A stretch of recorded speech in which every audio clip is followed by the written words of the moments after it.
Hello, welcome to my channel, The Hebrew Bible. This is Moses Gumadi, and with this video I'm starting a new series. Let's understand the Hebrew Bible. There is a previous series that I have created already. Let's read the Hebrew Bible. Basically, we've covered the Hebrew alphabet, vowels, lots of rules for Dagesh, Shava, and I've done a lot of exercises of reading the Hebrew scriptures from the book of Psalms, from the Shema, and a lot of other texts from Genesis, etc. So you could look at that playlist in my channel, and you can learn. If you don't know how to read the Hebrew text, you can look at it. This one is about understanding the Hebrew text, provided you know how to read it. How to understand the Hebrew text is what we're going to look at in this series, and this is the introductory video. Okay, right, so let's begin with the first verse of the Bible, Genesis chapter 1 verse 1 in the Hebrew Bible. Bereshit bara Elohim et hashamayim ve'et haaretz. In the beginning God created the heavens and the earth. How in the world am I going to understand the meaning of this text is the question. What do I need to know? Right? Okay. There are three things that are there. You don't need to know all these three. I'm going to come back to what you need to know. But just be aware at this stage. There are three things in the Hebrew grammar. Firstly, phonology. Secondly, morphology. And then third, syntax. What is phonology? Phonology is all about how the words sound. For example, Bereshit bara. Instead of bara, if it is bero, the letters are the same, but the vowels are different. And so, the sound will give you a different meaning because bara is different from bero. So, alphabet sounds, vowels, accents, etc. These are going to play a major role in understanding the meaning of the Hebrew text, a lot of which is already covered in the previous series. There are other things, for example, accents, the sign here that is shown in the arrow. Also some Masoretic signs such as this one here, that line, vertical line, and these two dots. This is called sof pasuk. It's pretty much like a full stop. These are some minor details which I have not covered, but they are not important at this stage. They might help us in terms of the stress, but not so much on the meaning most of the times. Okay, ketiv kere is basically about there are certain words which are written in a certain way, but they are not pronounced the way they are written. You read them differently because in the footnote they provide a kere. They write the ketiv in the footnote. They provide a kere, and according to kere you read. Okay. And so obviously that gives the meaning as well. So that's about the phonology. Morphology is about the shape or the structure of the word. What part of speech is it? Is it a noun or is it a verb? Is it an article? Is it a preposition? What is it?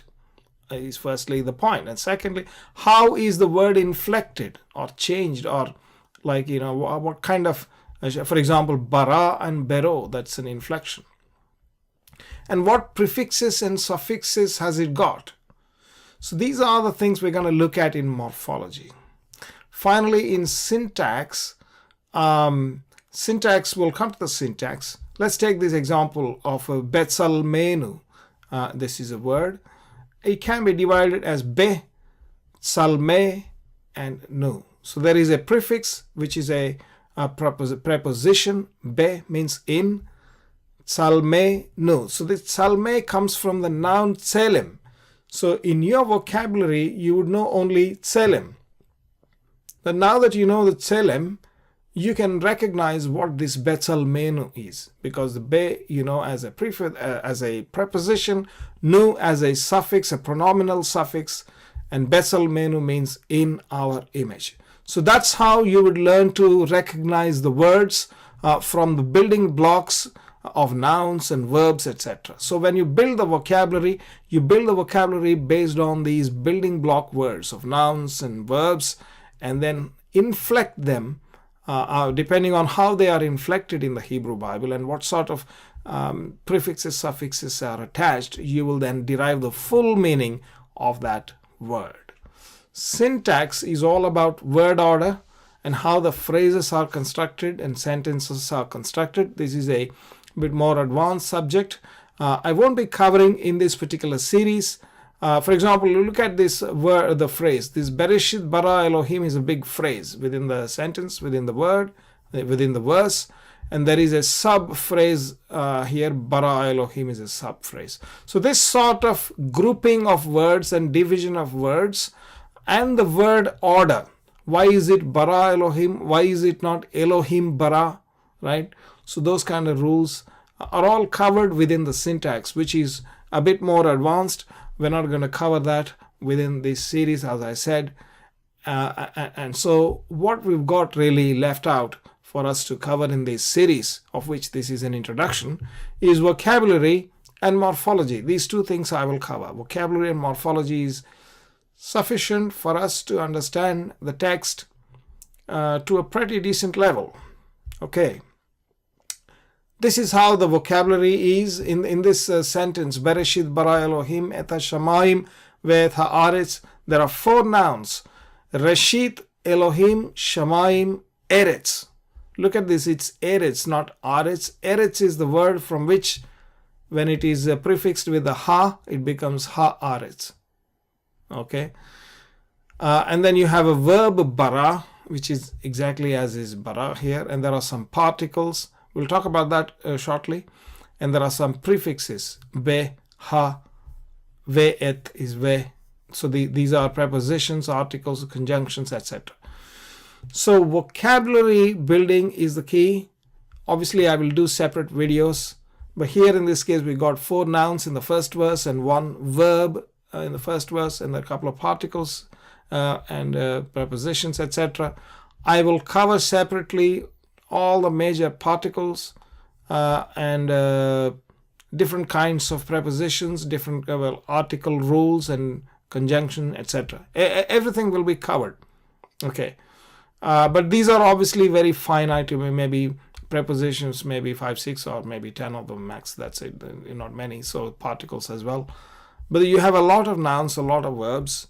Probably I'll cover top 20, top 50, or something like that. And we will see.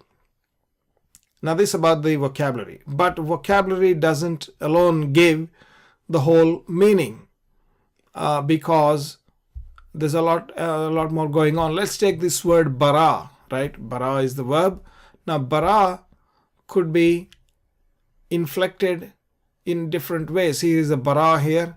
Next is bero, barati.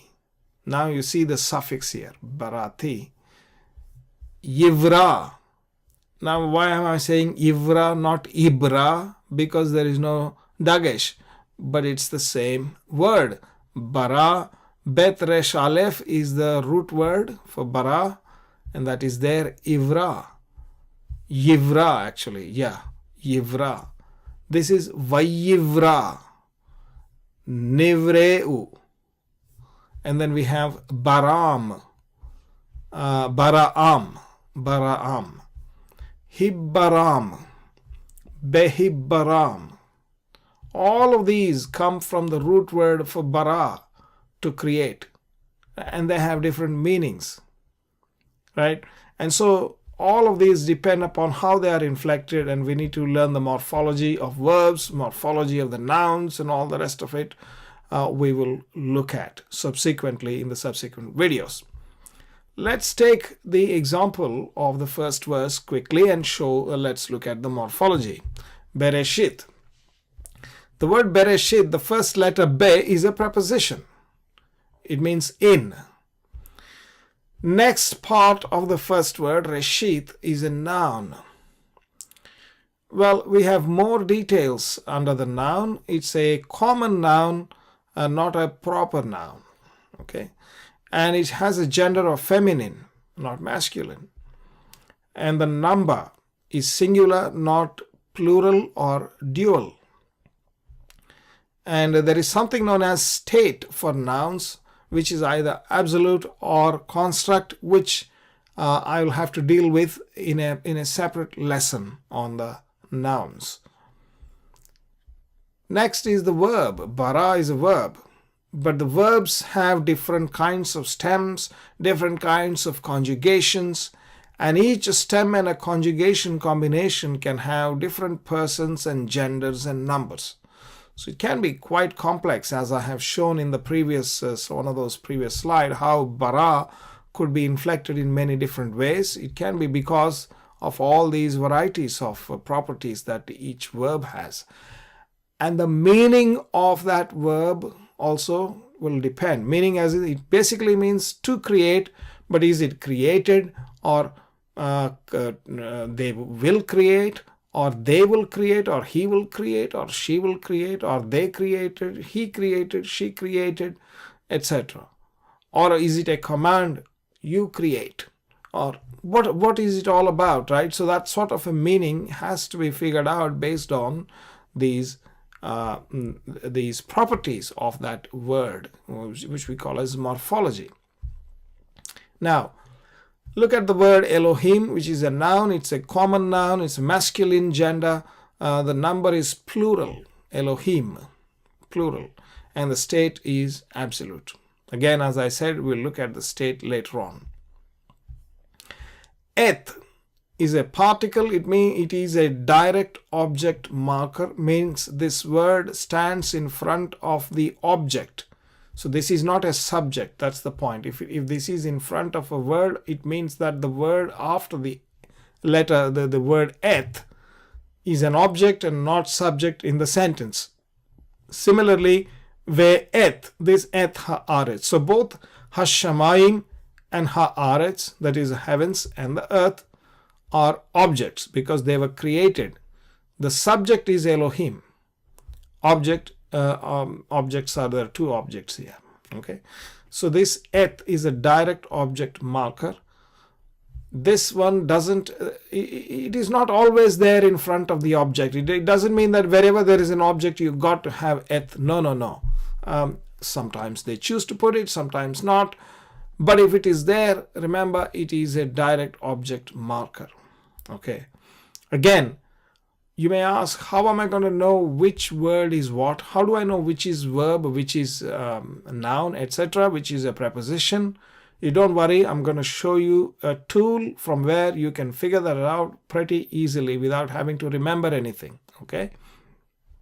Now, the next one is Hashamayim. In this Hashamayim, this word ha is a particle, which is a type. Then the type of it is definite article. It's like English the definite article. Indefinite article. There's no indefinite article in Hebrew, like a pen or the pen or whatever, right? So this is the definite article, ha. Also haaretz. That's a definite article here. Next is shamayim, is a noun. It's a common noun. It's a masculine noun. It's a dual noun. You might find this as shown as plural in some of the morphology tools, but this is a dual. Dual means two. There are three numbers in Hebrew: singular, dual, and plural. Plural means more than two, 3 plus. Okay. Ve'et. So this ve is a conjunction. It means and. And finally, we've already looked at eth. We looked at ha. And so aretz again is a noun. It's a common noun. It's got a gender both, meaning it could be feminine, it could be masculine. It depends on certain factors. We will look at that later on. It's a singular and absolute. So this is the total morphology of the sentence, and this can be figured out pretty much easily from the Blue Letter Bible. All you need to do is just click under the verse, under the English verse, right? You have the Hebrew text here, and click the word. If you click the word Bereshit, there's a pop-up called Hebrew parsing, and in this, you can see here Bereshit is split into two, and Reshit is being shown here because now Reshit has a noun, common, feminine, singular, absolute. There is another tab, this tab for R, that is for the Beth. That's for the Beth. If you click that tab, you will see what is this Beth.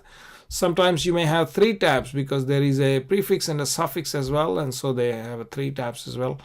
In very rare occasions, there may be 4 as well. Right, so that's where you need to find out the morphology.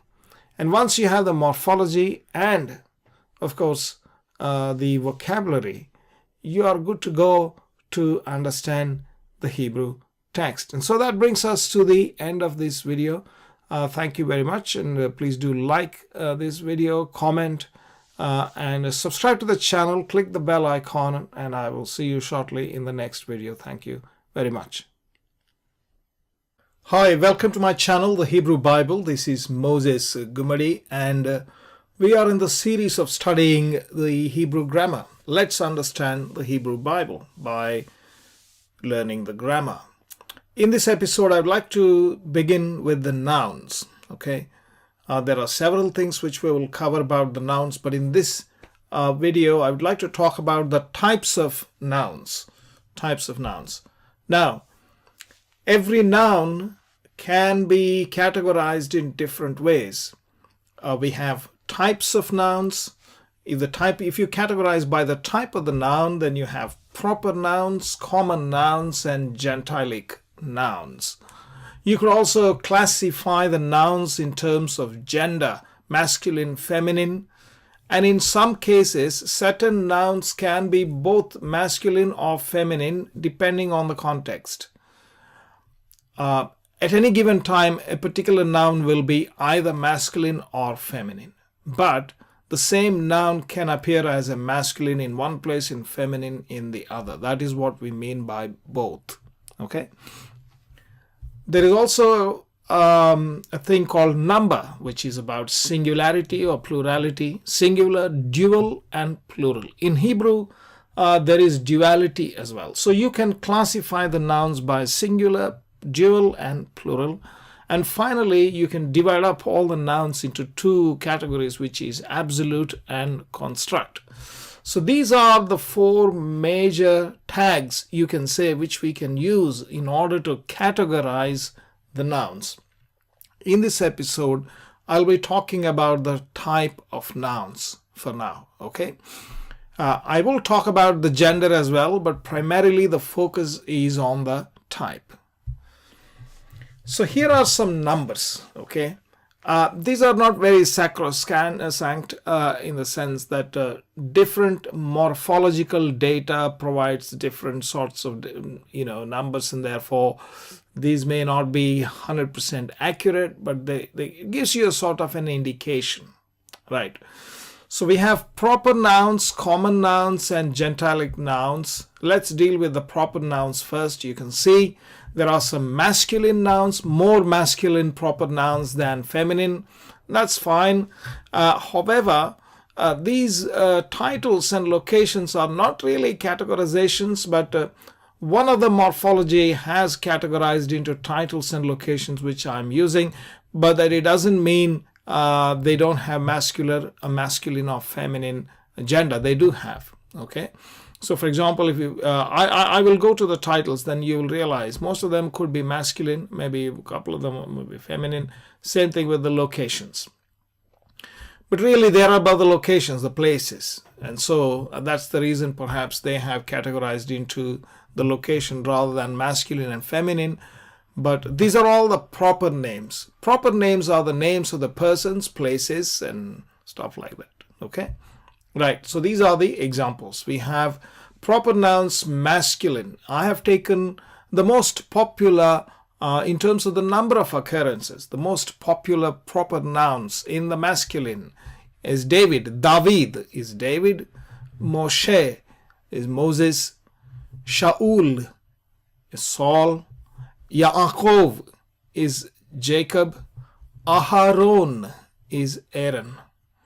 David, Moshe, Shaul, Yaakov, Aharon. These are the names, obviously, of people in the masculine. So there's nothing great about it. It's just the names. Feminine names. Some great examples of feminine names. Esther. Again, most frequently occurring names, although it occurs only in the book of Esther, but I think a lot of times it's mentioned. Rachel is Rachel. Rachel.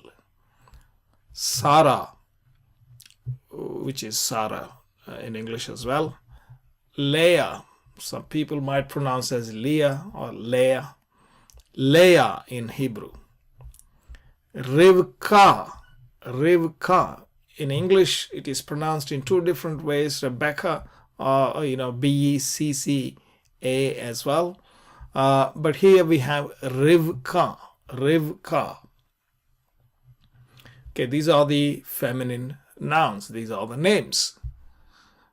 Now let's come to the titles. Proper nouns, titles.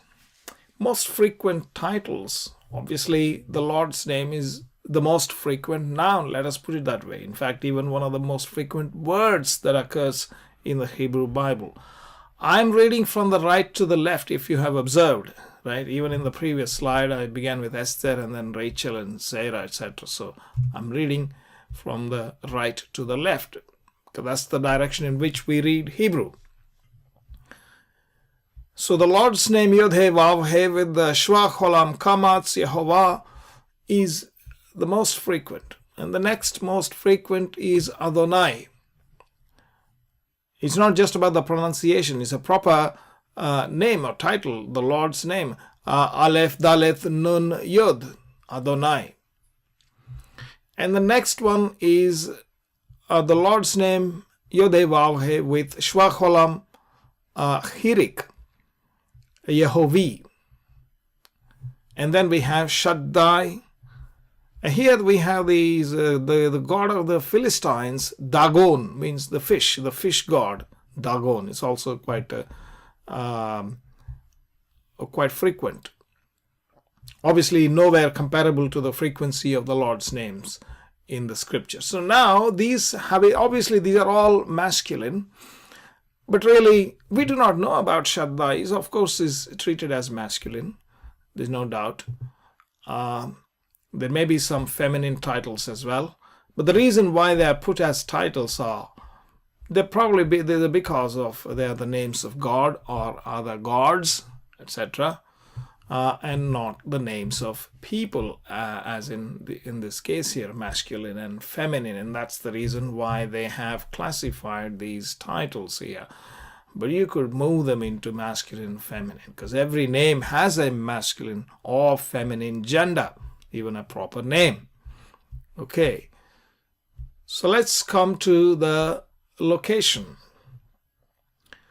Now this name Yisrael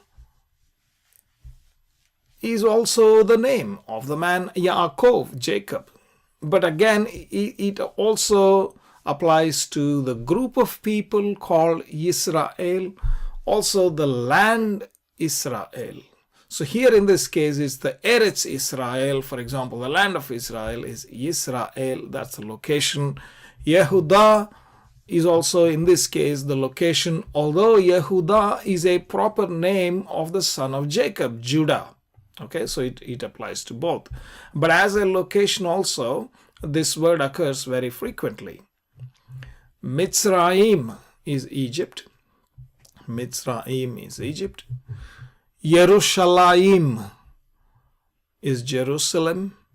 And Babel is Babylon. So these are some examples of the location names.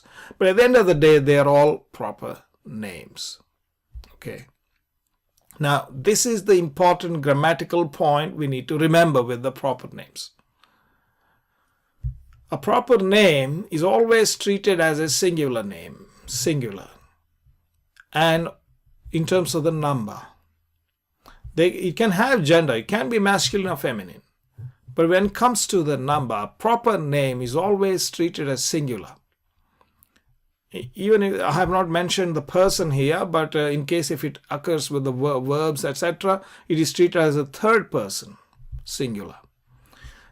In terms of the state, it is treated as absolute and not a construct. Again, this is indeed the case, of course, yes.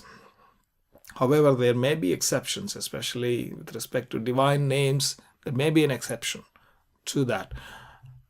But if it is a proper name, then construct is not possible, only absolute. But what is this construct and absolute? I will talk about that in a separate video.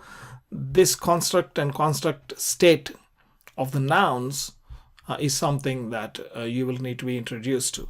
But anyway, just remember the proper names will always be treated as singular and then in the absolute state. Okay, just a quick thing here.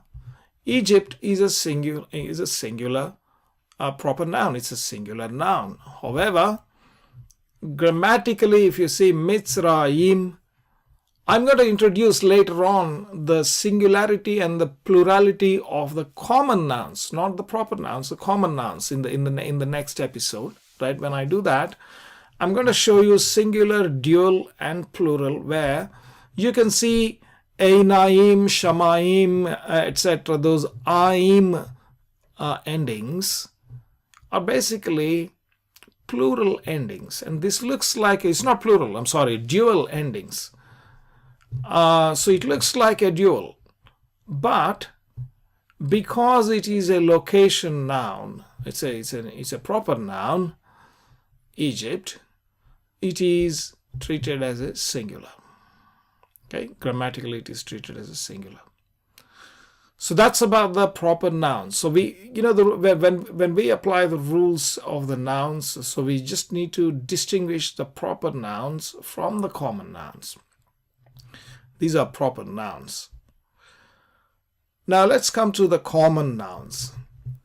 You can see here, like you have both masculine and feminine. When you say both, what we mean by both, it doesn't mean genderless. It means that the same word could be sometimes masculine and sometimes feminine in other places. But in any given single usage, it will be either masculine or feminine. So at the end of the day, it has to be one of these two. Both basically means that those words could be this or that. Okay, let's take some examples. Masculine. Ben means son. Now this is always masculine. Elohim, panim. Now here you see panim, faces. You can translate it as a face as well, depending on how you interpret, but literally it is faces. De, yom, maim, water. So these are some of the most frequent common nouns in the masculine. And what it means is they are always masculine. They are never feminine. Similarly, feminine nouns are always feminine and never masculine. Shana, ear. Bat, daughter. Isha, wife or a woman. So there is, most of the times, there's not much of a difference between Yisha as a wife / woman, and Ish means a man or a husband. So there's not much distinction. Could be used both ways. Milchama. Milchama is battle or a war, you could say battle. Tzava, army. The Lord's name and the title Tsevaot. Adonai Tsevaot. Adonai of armies. Tsevaot are plural, which of course we will talk about the singular and the plural and the dual in the next episode. But that's a Tseva. Tsava is army. These nouns, common nouns, are always feminine. So they are never masculine. But now let's look at some other common nouns. But before, let's go back to the feminine, okay? You would have noticed in these words, Shana, Isha, Milchama, there is one common feature, which is it ends with H. He, ends with the letter He. Or it ends with the letter Tau, Bat. So most of the feminine nouns, not all, most of the feminine nouns, common nouns, they end with a he or a tav. But that's not, again, I mean, it's not that there are no exceptions. There are plenty of exceptions. But you can recognize feminine nouns by the last letter, a he or a tav. So coming back to the common nouns, which could be either masculine or feminine. It could be both, not simultaneously. In one usage masculine, it could be another usage, it could be feminine. That's how it is. Ain, I. Ain is I. Nefesh is a soul. People understand soul to be mean an eternal soul, but that's not what it is. Nefesh, even animals have nefesh. I think we probably need a separate episode on nefesh, ruach, neshama, these terms that refer to the non-material parts of the human being. I think I should do that video once. But nefesh is soul. Derech is way. Aaron is ark. Ark of the covenant, for example, is Aaron Habrit. Aaron Habrit is ark of the covenant.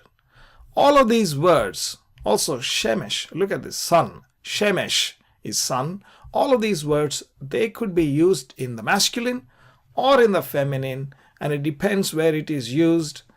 More than a rule, how it has been written and what kind of verbs have been used next to it is what determines whether or not it is a masculine or a feminine. Okay.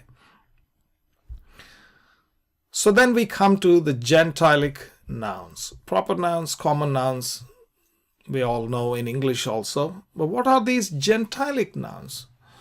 By the way, in terms of this number, both is 200. I mean, the source that I have referred to, it probably seems to overestimate this number. These numbers need to be moved into masculine and feminine. Probably there are very few here in terms of both, okay? Nevertheless, I'll show you examples of all the three. So, but what are gentilic nouns? A gentilic noun is a noun that describes the ethnic identity, okay? Gentile, remember, the word Gentile is goim. A Gentile is goy in Hebrew, which means a nation. That's all. It means a nation. In fact, God told Abraham that I will make you a great nation, a goy gadol, a great nation, right? So, and the nation of Israel is also a goy. So goy means a nation. That's all. A gentilic noun is a noun that describes the ethnic identity of a person or a group of people. So let's take some examples then. Let's do masculine noun, right? So masculine gentilic noun. Aharon ahika halevi. The Lord tells Moses that he's not there, Aaron, thy brother, the Levite. You go to him. He will be your spokesman, he says. In the book of Exodus, chapter 3 or chapter 4, one of those chapters, when he was conversing, telling Moses to go and bring the children of Israel out of Egypt. So, Aharon ahicha halevi. Here, halevi means the Levite. So there are two nouns following each other. Ahika is the brother, thy brother. Ach means brother. Ahika means thy brother. Halevi, the Levite. So this word, the Levite, is a gentilic noun. It's a noun. It's like a common noun, but the Levi is a proper noun, but Halevi, the Levite, is a gentilic noun because it identifies the person's ethnicity by a particular name. Okay, let's take the feminine example of the gentilic noun. Velah shifcha mitzrit ushma hagar. Velah shifcha mitzrit ushma hagar. And to her a handmaid. Well, there's no N here, okay? This is a spelling mistake. to her, to who? To Sarah. So Sarah had a handmaid, a servant girl, a shifcha, handmaid, an Egyptian, Mitzrit. She was an Egyptian. And her name Ushma Hagar. And her name Hagar. You have to, in English we have to say, and her name was Hagar. There no was there. It is implied. So here, Mitzrit is a Gentilic noun identifying Hagar as an Egyptian woman. Mitzrit. So this it, the tav ending, is the feminine. Okay, this is a Gentilic noun. Now let's take the common Gentilic nouns, meaning there will be certain words which could be used for both masculine and feminine depending on who are they tagged to. For example, army of the Chaldeans, Hail Hakasdim. Kasdim, right? That's the word for Chaldeans. People say Chaldeans, they are not Chaldeans, Chaldeans. Hakasdim, Hail Hakasdim, army of the Chaldeans. Since this word Hail is a masculine, and so this would be the Hakasdim here would be considered masculine. However, the same word Kasdim, if it is coming after the word Bat Kasdim is a daughter of Chaldeans, a daughter of Babylon, a daughter of Chaldeans. This phrase occurs in the Bible.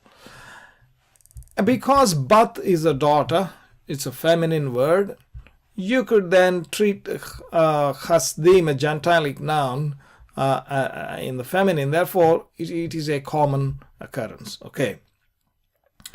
So then we have seen proper nouns, common nouns, and Gentilic nouns. Not many grammar rules though. The only thing we said was that the proper nouns will have only singular number, right? And absolute state, not never construct state. That's the grammatical rule we have mentioned.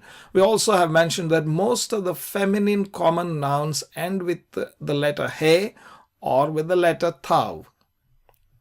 But, for example, it ends with the letter tav. Okay, in the next lesson then, I will focus on the gender and number. We'll take a lot of examples and look at what this word is in the masculine and in the feminine, and in the singular, dual, plural. So we'll do masculine singular, masculine dual, masculine plural, feminine singular, feminine dual, feminine plural, etc. All those combinations we'll try to see. We'll get some examples of those nouns. And that brings us to the end of this video. Please do like and comment and subscribe to this channel. Don't forget. Bye-bye now. Have you ever dreamed of unlocking the secrets of the Bible in its original language? Imagine being able to read ancient Hebrew texts, connect with thousands of years of history, and deepen your understanding of Scripture like never before. It all starts with mastering the Hebrew alphabet and vowels, and we've made it easier than ever with our biblical Hebrew flashcards. Let's face it, learning a new alphabet can feel overwhelming. But what if I told you there's a fun, proven way to master biblical Hebrew quickly and effectively? Our 54 expertly designed flashcards are here to transform your learning experience. With these cards, you'll go from confused to confident in no time. Why is this so important? Because the Hebrew alphabet and vowels are the foundation of everything. Whether you're a theology student, a language enthusiast, or just curious about the Bible's original language, these flashcards are your gateway to a deeper connection with Scripture and history. Here's what makes our flashcards stand out. Premium quality. Printed on 350 GSM, coated cardstock with a sleek matte finish and lamination for durability. Perfect size. Each card measures 63 by 88 millimeters, comfortable to hold and easy to carry. Comprehensive set. Includes 34 constant cards, 19 vowel cards, and even covers the 6 begak fat and 5 soffit letters. Double-sided design. Front features the Hebrew letter or vowel. Back includes the English and Hebrew names, transliteration, and pronunciation guide. It's like having a Hebrew tutor in your pocket. Don't just take our word for it. Our flashcards have earned rave reviews on Etsy. Customers love how these cards have accelerated their Hebrew learning journey, praising the high-quality materials and clear, easy-to-read design. One reviewer said, "Love them. They're my go-to instead of YouTube. Loving it. Oh, much unwasted time now profitably used learning Hebrew. Thanks." Cards very good quality, as good as high-quality playing cards. Ready to start your Hebrew adventure? It's as easy as scanning a QR code. Each set comes with a special card that gives you instant access to usage instructions and a quick way to order more.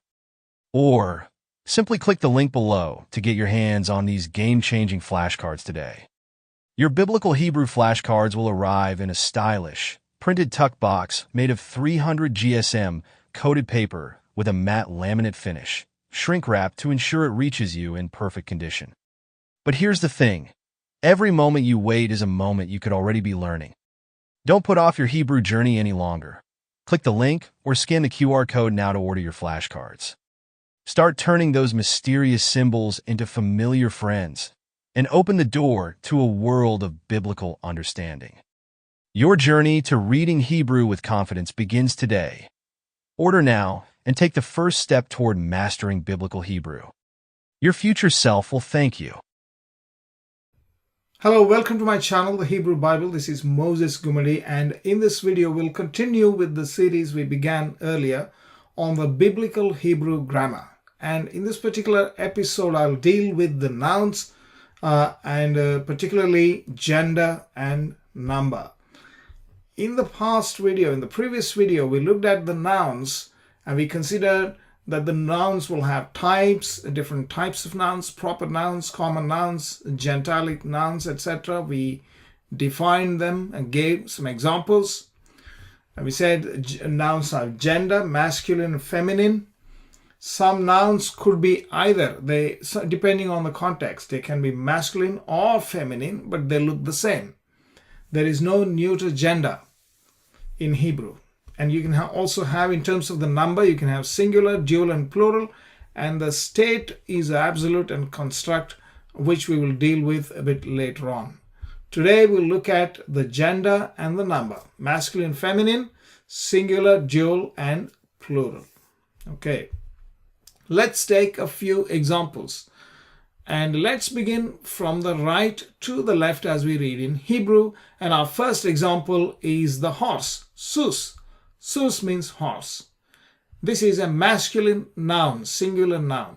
Okay, these are all singular nouns that you see here on the screen. So sus is a horse and the female horse is a mare, and so susa, it ends with kamatz he. So if you append kamatz he to the sus, you get susa, that's mare. Now let's take the second word, which is ish. Ish means man. Now, if you add a kamatz he, it becomes isha, isha. However, just notice there is an extra dagesh added, okay, and that's woman. Isha is a woman. Navi is a prophet, Navi. And Nevi'ah is a prophetess. Not the vowel changes. The nun had a kamatz, now it becomes a shwa. And that's because Navi here, I think, because the stress is on the last syllable here, that's why this reduces from kamatz to shwa. Nevi'ah. So again, kamatz he. Notice the kamatz he, and kamatz he. So that's what makes a noun feminine noun. Also, the word for king is melech, and the feminine form is malka, kamatz he again. And the changes in the vowels are evident here. Melech, the segol becomes a patach, and there is a shwa here, a closed syllable. Mal ka, this is ka, not kha, because there is a dagesh inside. Remember the begad kefat letters.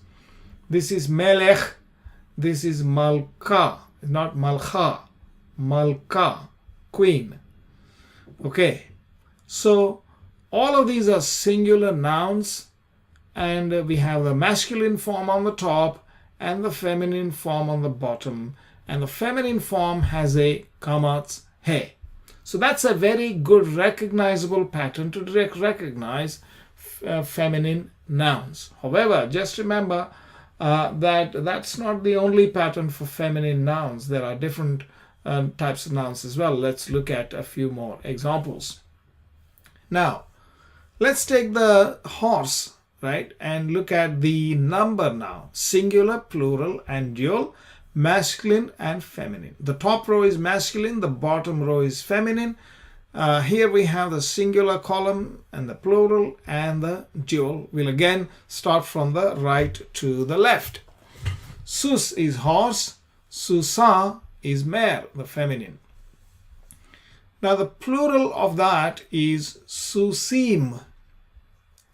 Hirik yod mem, susim. And for the feminine plural, we have susot. So remember this. This pattern is a very important pattern, because whenever it's a masculine, you'll generally have a hirik yod mem, susim, im, ending, like Elohim, im and susim. That ending with im is plural. And if it is feminine, susot. You know, Adonai tsevaot. Tsevaot is hosts. Tseva is host. Tsevaot. So similarly, susot. Ot shows a feminine plural, and im shows a masculine plural. And that's a general rule for many nouns, most of the nouns. But again, there are exceptions in Hebrew, which we're going to look at too. Now, interestingly, we also have a dual form of number in Hebrew, which is susaim. Note that the consonants are the same, only the pointing or the vowels are different. This is susim, this is susaim. Aim sound is always dual. Shamaim. Okay, that's dual, that is heavens, but that's a pair of heavens. Strictly speaking, these are pair of horses or two horses. If it is feminine, susataim or susataim. Okay, so this is how the regular pattern of plurality and femininity, masculinity, okay, that's how it shows up in Hebrew. All nouns have gender. All nouns have number. There's no exception. Okay, let's look at another example, which is Navi, prophet, which we already looked at. Prophet and prophetess. Navi and Neviah. Neviah. And the plural form of Navi would be Nevi'im. Nevi'im. Again, Hirik Yod Mem. And notice the shwa instead of the kamatz, because the stress is on the last syllable, therefore it changes. In terms of the prophetess, Navi'ah would become Navi'ot. Navi'ot, which is, they are prophetesses, plural, feminine. So im and ot pattern continues, as we have seen previously. Susim and susot, similarly Nevi'im and Nevi'ot. Okay, right, so far no problem. But there are some exceptions in the plurality. Now let's take this example of Ish and Isha. Ish is man, Isha is a woman. Now what is a plural of man? We would expect it is Ishim, men.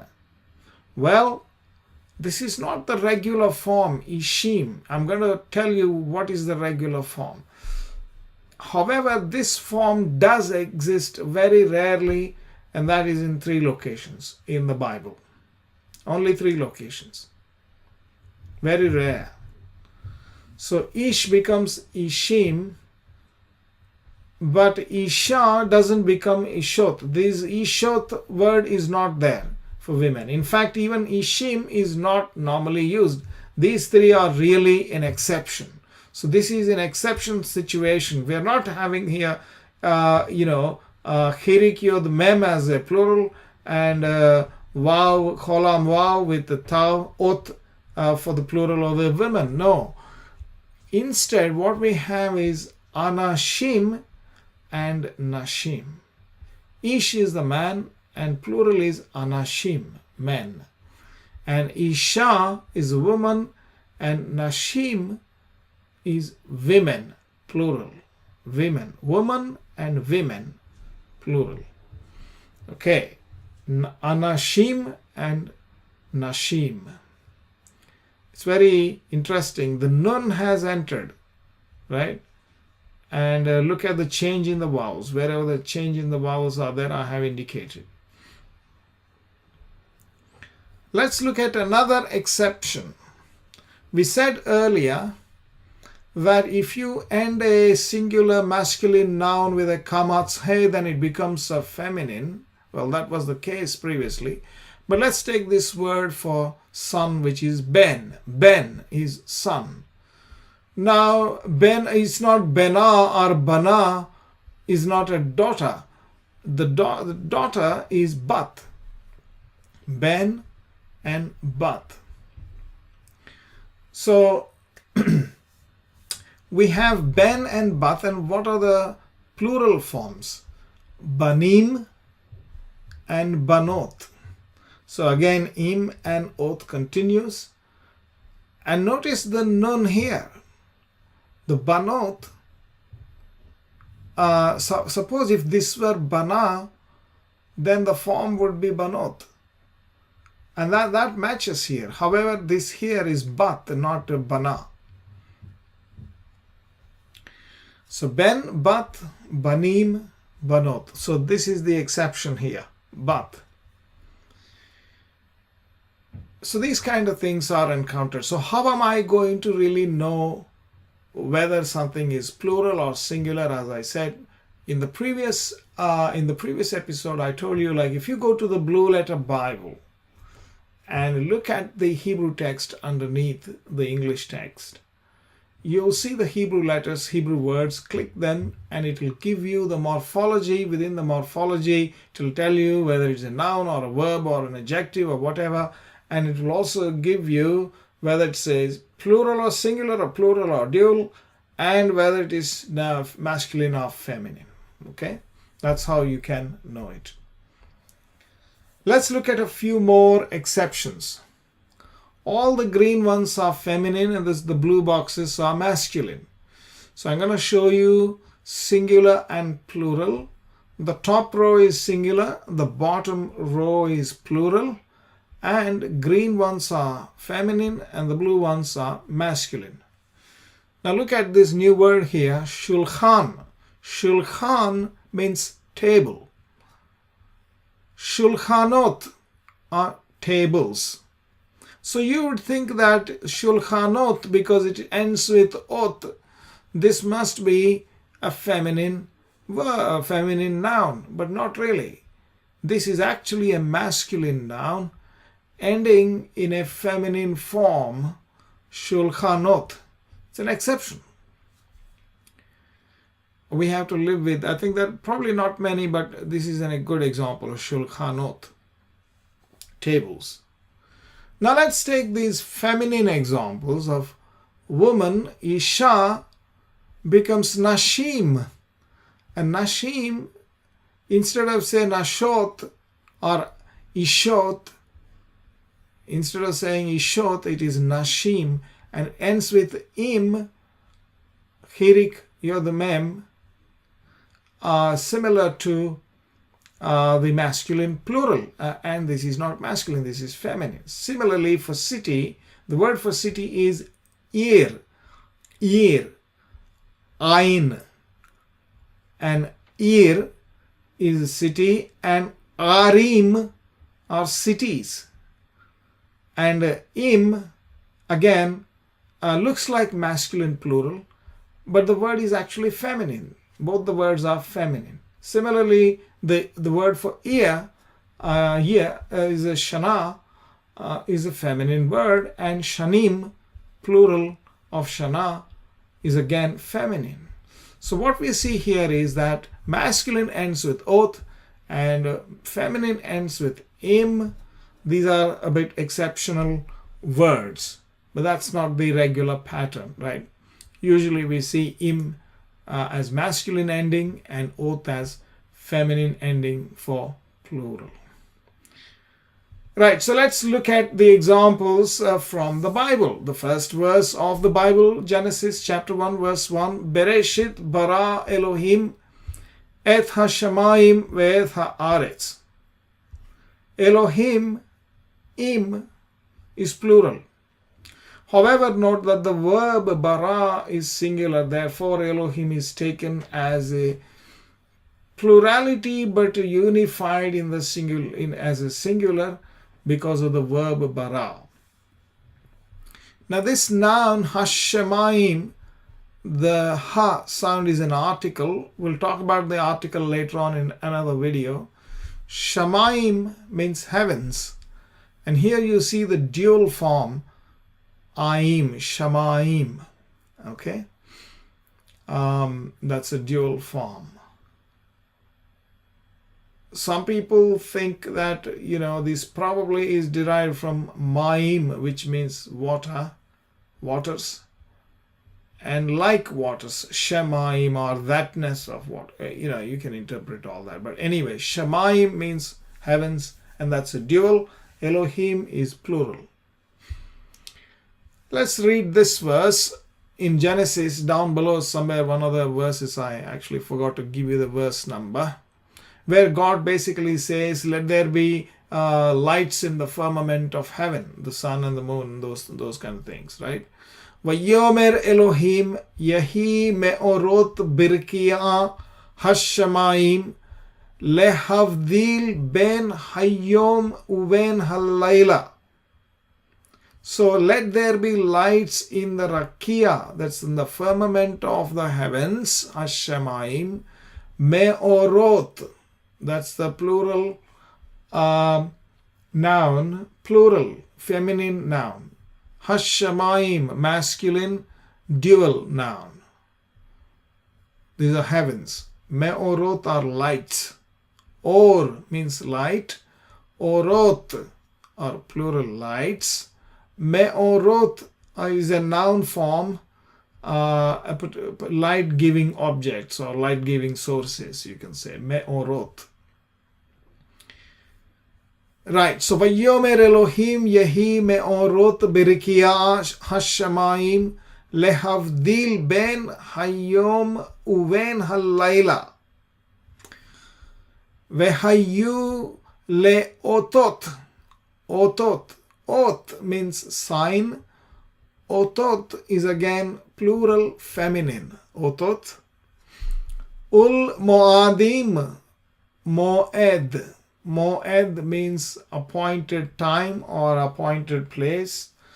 For example, the tent of meeting in the wilderness, or a tabernacle of the meeting of witness, is Ohel Moed. Ohel Moed. Moadim. This is again plural. Ul Yammim Veshanim. Yammim is a plural of Yom. Here we have Hayom. Yom means day. Yom's plural is Yammim. Okay? That's why you have double M ending there. Yom, Yammim. The vowel is gone. Shana means Shanim is plural feminine. This is an exception, as we talked about. So we have a lot of plural examples. Me'orot is feminine plural. Shamayim is dual, masculine dual. Orot is feminine plural. Mo'adim is masculine plural. Yamim masculine plural. And Shanim feminine plural. That brings us to the end of this lesson. Thank you for watching. Please do like the video and make your comments. And please do subscribe to the channel. Click the bell icon so that you'll get notifications when I release another video. Until then, see you and have a nice day. Thank you very much. Hello, welcome to my channel, The Hebrew Bible. This is Moses Gumade, and we are in the Biblical Hebrew Grammar series, and this video is about the article or the definite article. Just note at the beginning there is no indefinite article in Hebrew like a, an, etc. An apple, a ball, this a, an, those words, the equivalent of those words do not exist in Hebrew or Biblical Hebrew. So what we're talking about is the definite article, which is used for nouns, pronouns, and adjectives. It is also used for certain verbal forms, but very rarely, okay, which are like verbal nouns. That's where it is used.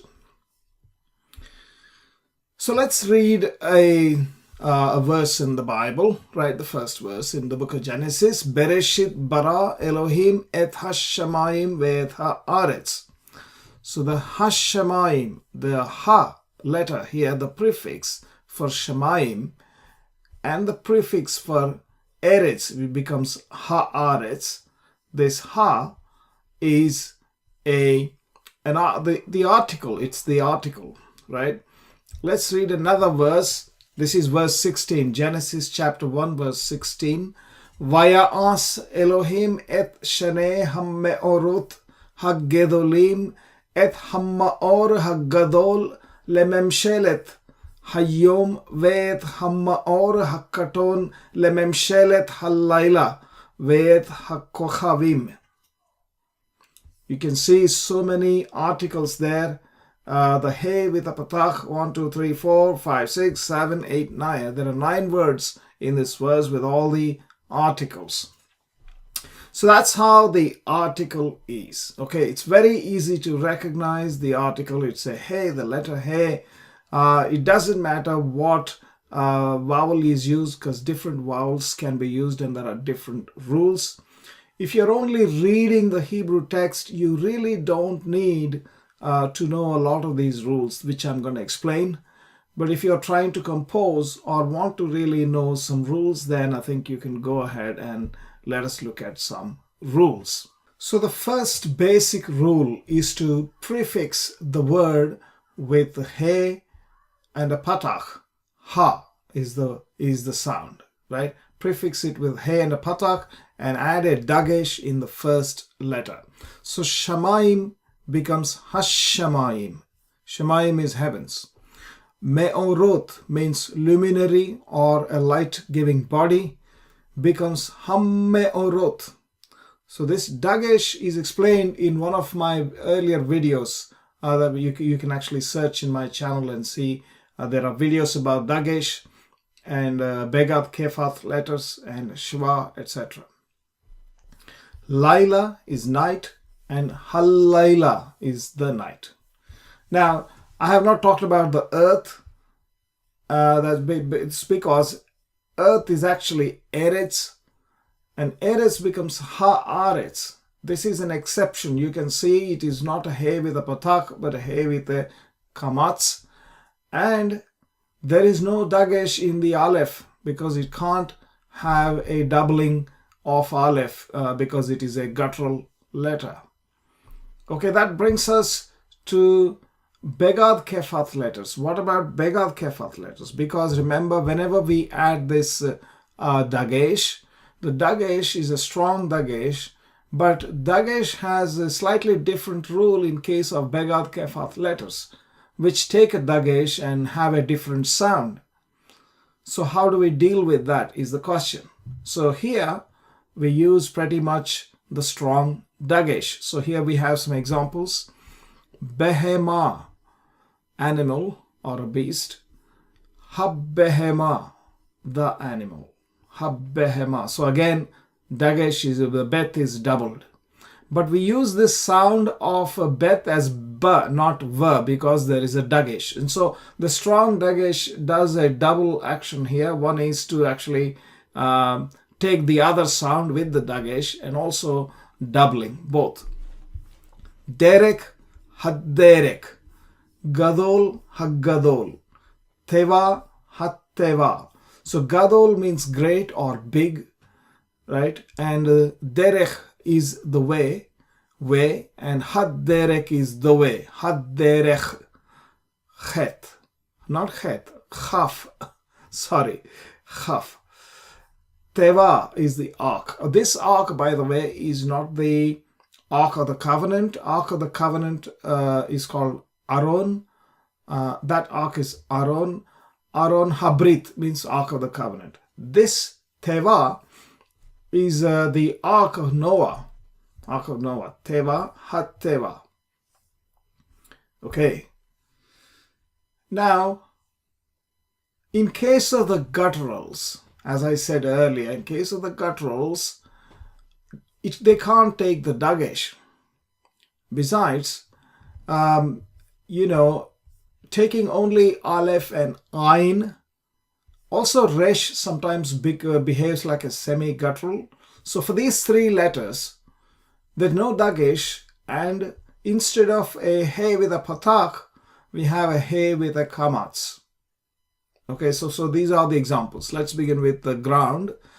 Adama, ha-adama. Ha-adama. So there is no dagesh in the aleph. And this is not a patak, this is a kamatz. Let's finish these three here below. Off, which is a bird or a fowl. Ha-off, ha-off. So again, there is no doubling of the letter ayin and no dagesh. And this is a kamatz. Rakia, firmament or expanse. Harakia. And this is again no guttural, no dagesh in the resh. The letter resh has a dagesh very rarely in the Hebrew Bible. That may be sort of some exceptions, but generally there is no guttural. This letter cannot take a guttural. Cannot take a dagesh. The letter resh and ayin, aleph and ayin, and he and chet. We'll look at that as well. So come to he and chet. When you come to he and chet, so there are two kinds of guttural letters. Ayin, aleph and ayin are weak gutturals, but he and chet are a bit stronger gutturals. And so in this case, unlike the previous, unlike the he with a kamatz, we revert back to he with a patach. But there is no dagesh. So hechal, palace, is ha-hechal, the palace. It turns into the palace, right? When you put a article. Choshek becomes ha-choshek with an article. Hu is ha-hu. Bayom ha-hu.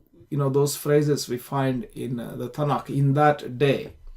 So hu means he. It's a pronoun. It's a masculine pronoun. But this pronoun can take an article, unlike in English. So we don't have the, he, the, you, etc., right? So here we have, now, so how do we say the he? It's not the he, say that one, that particular one. Hu, ha, hu. So this ha is he with a patach, and there is no dagesh. So these two first words on the top are with he, hechal, and hu. Below, choshek and chaya. Chaya means beast or a living animal. It's an animal with life. Hachaya. Okay. Choshek means darkness. Hachoshek is the darkness. So these are some exceptions in case of the gutturals and the resh. Just quickly summarizing so far. So this is the original rule, which is to use a patak, a he with a patak, and double the letter, the first letter, with a dagesh. In case of begad kepath letters also, you do the same thing, double it, and it's a strong dagesh, there is no doubt whatsoever. It's the same rule. When it comes to the gutturals, there is no doubling of the guttural with a dagesh. But for ayin, for aleph, ayin, and resh, we use a he with a kamats. And for gutturals, he and chet, we use he with a patach as a prefix for the article. And no dagesh here as well. Okay, so these are the rules. Now, there are some more exceptions for the gutturals. In some places, we may find he with a segol pronounced as he, not ha. And where is this applied? It's applied when the word begins with a guttural letter he or het or ayin with a kamats, although there's a caveat here for he and ayin, these two should be unstressed. I'll show you what is unstressed shortly. So in these cases, harim, for example, hills, becomes he harim when you add the article he harim. It's not ha harim, he harim. Similarly, hamon, multitude, becomes he hamon. And for chet, we have chazon, becomes he chazon, vision, the vision. Avon is sin or iniquity with ayin, and he avon, the iniquity or the sin, that particular sin. Okay, so these are a lot of exceptions here for the words starting with the gutturals.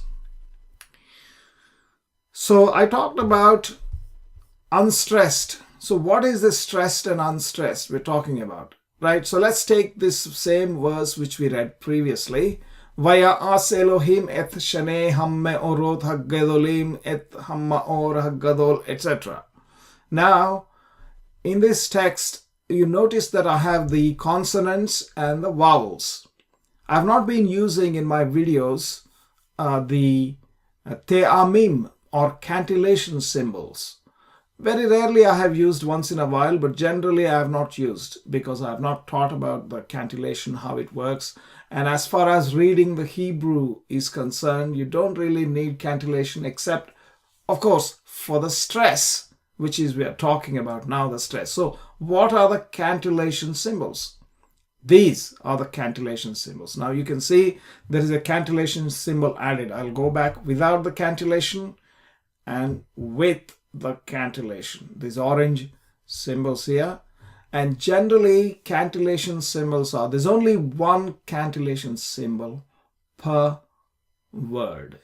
Generally, in rare cases you may have a couple of them, right? But generally, and that cantillation symbol, wherever it is on that, wherever it is used, and that letter has a stress. For example, Vaya'as, so ya has a stress. Elohim, ha has stress. Et shane, it's not shene, it's shene. So similarly here, hammeorot, so there's a stress on R. So it's like that. So here also hammaor, the stress on aleph. So these are the stresses. Okay. So cantillation can be used for stress, Cantillation is also used to divide the sentence up and actually determine the syntax of the sentence. For example, the clause ends here. Vaya'as Elohim et shanei ha-meorot ha-gedolim. So here this one is called athnach, and that is like a semicolon or something like that. You can say this last one, 2 dots, a sof pasuk, that's the end of the sentence. But this athnach is like a semicolon. It stops the sentence. It's like a break in the sentence. Okay, so I don't want to talk much about that. It's basically, the point is that these are the cantillation symbols are the ones that talk about the stress. And so when ha with the commas and ain with the commas are unstressed, and het with the commas, no matter whether the stress is there or not, for all these cases, the prefix is he. That's the rule. Okay, so too many complex rules, you may think, you can just put them on the side. It doesn't really matter if you want to just only read the text and understand the text. You can figure out, hey, this has a article, this doesn't have an article, etc. And you can read with the vowels. It's only when you're trying to compose that you need to know these rules. Okay. There is another rule where when the words begin with yod with a shwa or mem with a shwa, there are no dageshes used and the prefix is he with a patach. Here the examples: yeladim means children, hailadim, the children. Okay, so there is no dagesh, it's not hayeladim, hailadim. So there are no dagesh. And patach, he with a patach is used. This is only for these 2 letters with a shwa. Okay? And here we have Yeshua. Yeshua means salvation. The name of Jesus is Yeshua. Here we have a patach, a furtive patach, and there is no he in his name. When he is added, it becomes feminine, but the meaning of the word is the same. It means salvation. And Yahshua means the salvation. Here, me'at, small or little. Ham'at is the small or the little one. Here we have meragelim, spice, hamragelim, the spice. So in all these cases, we have the first letter is yod or mem with a shwa underneath. There are a few exceptions into which the first one that I showed, eretz becomes haaretz. This is an exception. What is happening here is that the original vowel is changing. Here we have eretz and segol becomes a kamatz here. And in case of this one, the second one, am means people, ha'am. The patach becomes a kamatz. Here gan means garden. Again, patach becomes kamatz, hagan. Okay, you have a dagesh because it is not a guttural. It's a begat kefat, of course. Har means hill, ha-har. You notice this patach becomes a kamatz. So these are a few exceptions where the vowel of the first letter is changed. Whereas if you go back in all our cases, let's say, there is no change in the vowel. It's just the same. Ha-adama, adama, ha-adama. Well, of course, this is an exception here. Of, ha-of. Let's go back to the original. Shamayim, hashamayim. So there's a kamatz under shin. It's the same. So that's what it is. And that brings us pretty much to the end of this video. I hope this lesson was useful for you. If you are overwhelmed with the number of rules, it's okay. Don't worry about the rules. Just know that there are rules. Okay? And the rules apply to mostly gutturals. And there are a couple of exceptions of, rules, etc. The basic rule is you put a he with a patach and double the first letter with a dagesh. Okay, and that's about the article. Please do like the video, comment, and subscribe to this channel. Click the bell icon, and I will see you in the next video. Again, thank you very much. Have you ever dreamed of unlocking the secrets of the Bible in its original language? Imagine being able to read ancient Hebrew texts, connect with thousands of years of history, and deepen your understanding of Scripture like never before. It all starts with mastering the Hebrew alphabet and vowels, and we've made it easier than ever with our biblical Hebrew flashcards. Let's face it, learning a new alphabet can feel overwhelming. But what if I told you there's a fun, proven way to master biblical Hebrew quickly and effectively? Our 54 expertly designed flashcards are here to transform your learning experience. With these cards, you'll go from confused to confident in no time. Why is this so important? Because the Hebrew alphabet and vowels are the foundation of everything. Whether you're a theology student, a language enthusiast, or just curious about the Bible's original language, these flashcards are your gateway to a deeper connection with Scripture and history. Here's what makes our flashcard stand out. Premium quality. Printed on 350 GSM, coated cardstock with a sleek matte finish and lamination for durability. Perfect size. Each card measures 63 by 88 millimeters, comfortable to hold and easy to carry. Comprehensive set. Includes 34 consonant cards, 19 vowel cards, and even covers the 6 begak fat and 5 soffit letters.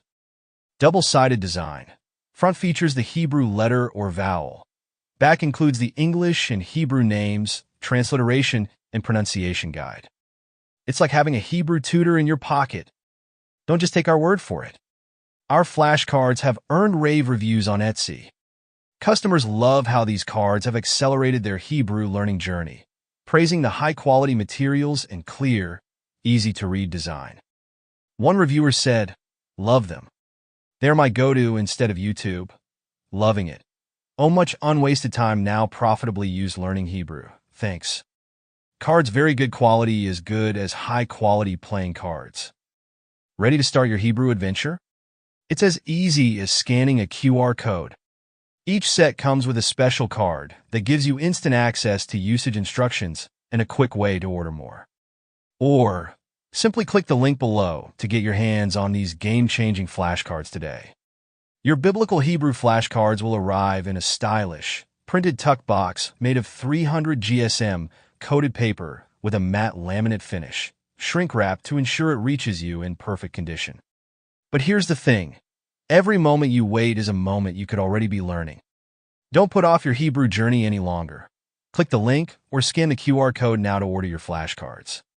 Start turning those mysterious symbols into familiar friends and open the door to a world of biblical understanding.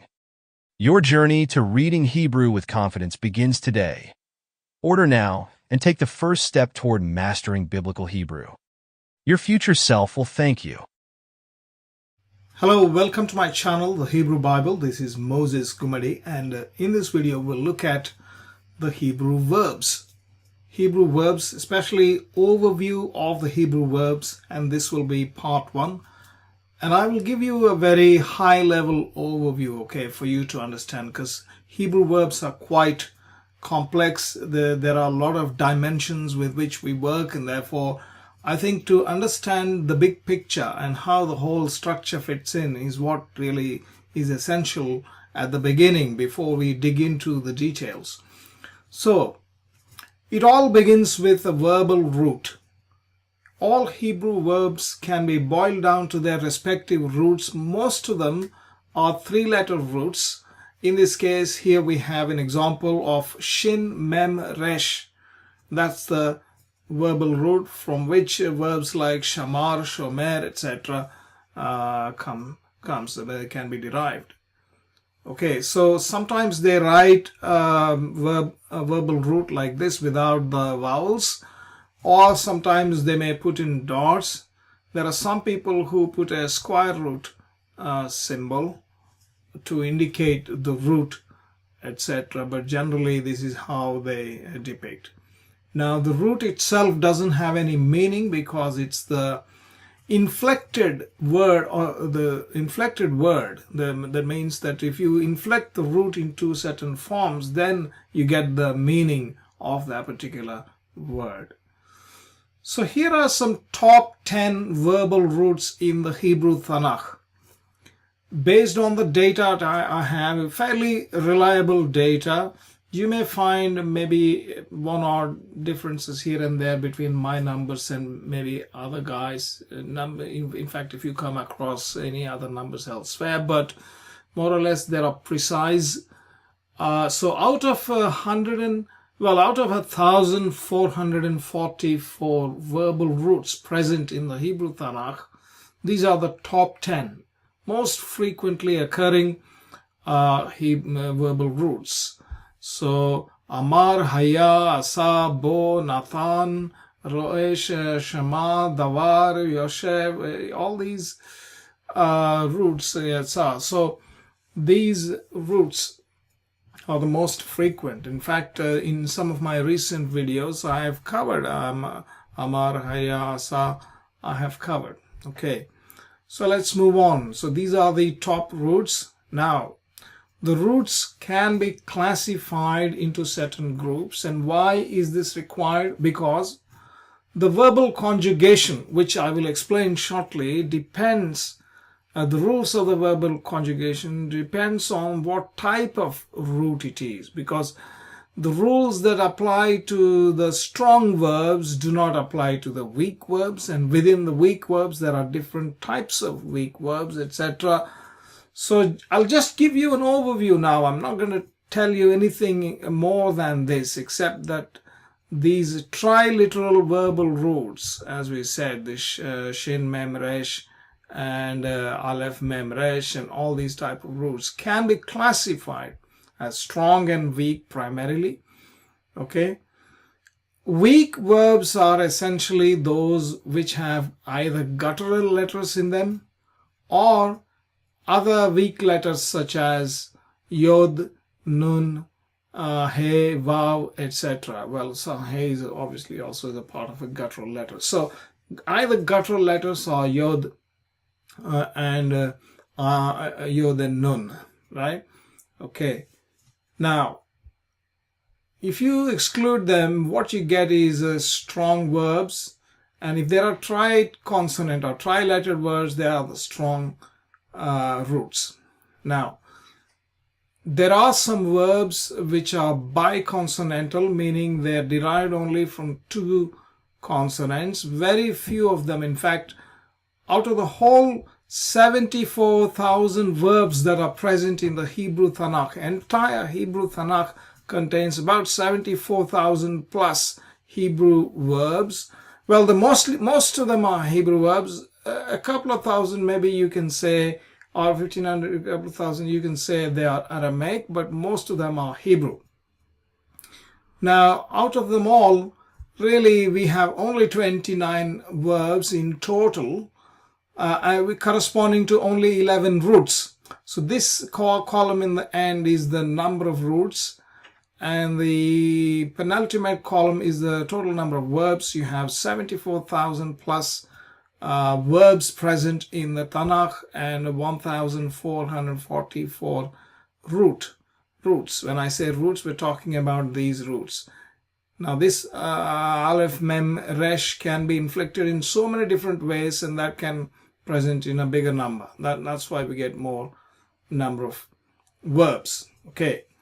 Now you have the weak verbs, we call them weak too, the biconsonantal or quad consonantal or four consonants as in here. The examples that I've provided are the top most frequently occurring examples in each of the category, in each of the row. Okay, so that davar would be the most frequent root in the triconsonantal strong verb. Similarly, sadik resh in the biconsonantal. Geminate means when a consonant repeats, like we have here samech and beth, so that's a geminate. Okay, so the rules differ when conjugating. not the grammatical rules, but the way we point, the pointing of the letters, like which vowels are used. That is what differs, for every row of these entries here. Okay. Now, some weak verbs are weak because in the first letter of the root, there is a weak letter.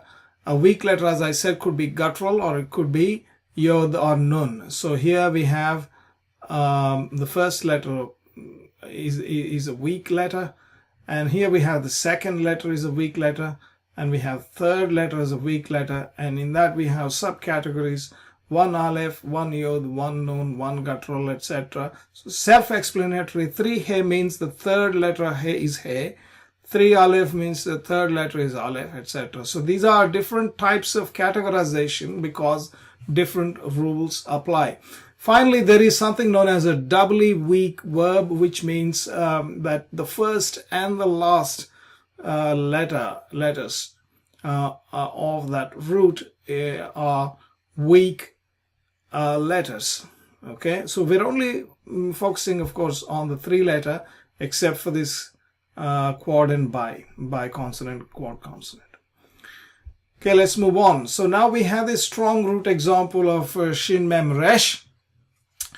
This can be conjugated. Well, this can be inflected on various ways depending on primarily these 2 dimensions.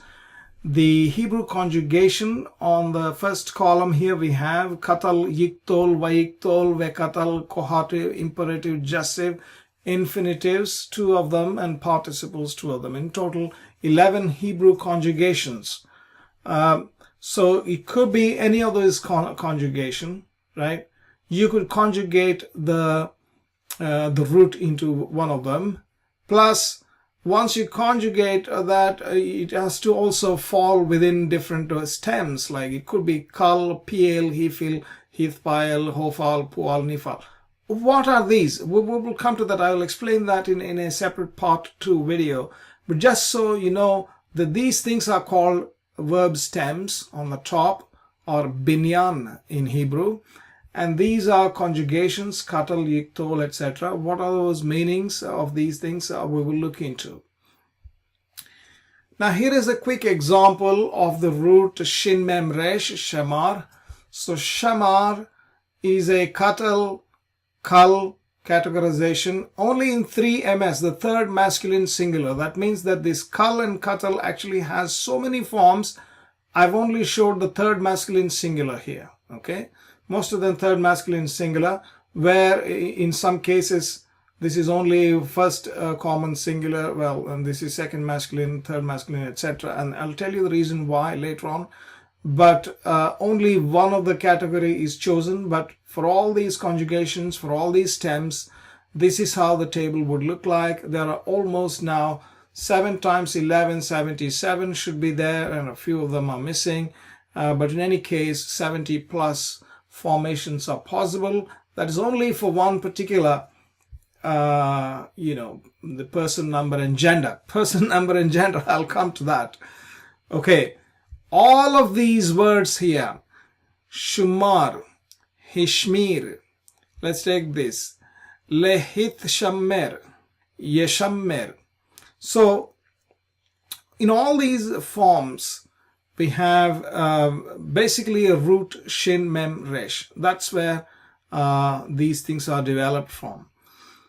Okay, now if you look at the statistics here, I showed you earlier 74,000 plus verbs actually present within the Hebrew Bible. Now I excluded the Aramaic and I excluded some rare stems. So there are 7 stems, as I mentioned, kal, nifal, piel, pual, hifil, etc. These hitpile, 7 stems we mentioned earlier as well, right? These 7 stems. Now, there are other stems beside the 7 stems in the Hebrew Bible, but they are very rare. So let's exclude them for now, right? So if you exclude them, if you exclude the Aramaic portions, you get about 72,380 verbs. And if you distribute them into, hey, where do they fall? you can see that most of them are in the katal, yiktol, vayiktol, big numbers here. And if you further divide them into kal, nifal, etc., the big guys are here. Vayiktol in the kal is the topmost category, and katal is the next, katal and kal, yiktol and kal, etc. And there's another participle 5,000. There's another 4,000 here. Right, so these are the big ones. The remaining are very rare. Like you can see the hofal, somewhere only 2 or 3 occurring in the imperative and gessive. So this is how the distribution is. So some obviously what it really means is that you know what to study. Okay, study the kal first. Kal is the simplest one. Kal, 50,000 verbs are in the kal. And of course, nifal, not that these are not important, but to learn these is the best thing. Similarly, obviously, all these needs to be studied because they are quite distributed all along. Okay. So and then you can move on to understand nifal, pal, pual, etc. That's the approach. So that most of the verbs are 50,000 of them out of 72,000 are kal. Okay, so let's get back to this table. As we said, there are 7 stems here on the top, and then about 11 in this column, 11 conjugations. Now, if I consider the first 4 conjugations, these 4 ones, okay, for any combination, let's say yiktol and pal, for that combination, 10 verbal forms are possible. 10 verbal forms are possible. That means that for all of these 4 and these 7, 4 times 7 times 10, 280 verbal forms are possible for these 4 conjugations times these 7 stems, because each one of them has 10 verbal forms. So where are these 10 verbal forms coming from for every combination? They come from here, from the person, gender, and number, right? An yiktol pal can have a verb form in the first person or in the second person or in the third person. Can be masculine or feminine. Can be singular or plural. And so you have 3 times 2 times 2, that is 6 times 2 equal to 12. So why do I have it 10? Because the first person is written in the common. It's not masculine or feminine for the first person. So basically, you for the singular and for plural as well. So 2 of them you have to deduct, and so we have exactly 10 different forms based on this table. And so in total, 280 verbal forms can be generated for any given root, okay, out of these 7 stems and 4 conjugations. We have not even looked at the remaining ones. I will discuss them in detail later on in the next video. But this is how the whole verbal system is working. Okay. Now, these 280 are like 70 times 4, correct? So here is a katal. So we have, let's see, katal, yiktol, vayiktol, vekatal. Just remember these 4. I will explain to you what those are later on. Again, I'm just trying to give a caveat, because just let's understand the structure first, how these things are laid out. So katal conjugation can have 70 because we have these person, gender, number, 10 of them. These are the 10 verbal forms. So the 10 verbal forms. And kal, nifal, pal, pual, etc., 7 of them. So 10 times 7 is 70 for the katal. So for the katal, 70. And then for yiktol, there are 70. For the vayiktol, there are 70. And for vekatal, there are 70. So in total, if you go back, you have 4 times 70, which is 280 verbal forms, are all right here. Okay. There may be an odd mistake here and there, because putting these things in the tables is quite a task. But most of them are correct. Okay, so don't depend on them. I will later on give you conjugation tables that you can use, but yeah, most of them are correct. In case if there are any mistakes, those who know it, please do point out.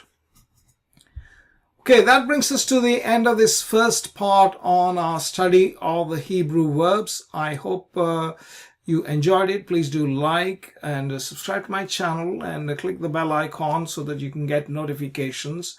Please do comment below, and I will see you again in the next video. Thank you very much. Hello, welcome to my channel, the Hebrew Bible. This is Moses Gumadi once again, and we are studying the Hebrew verbs. And this will be an overview of the Hebrew verbs part 2.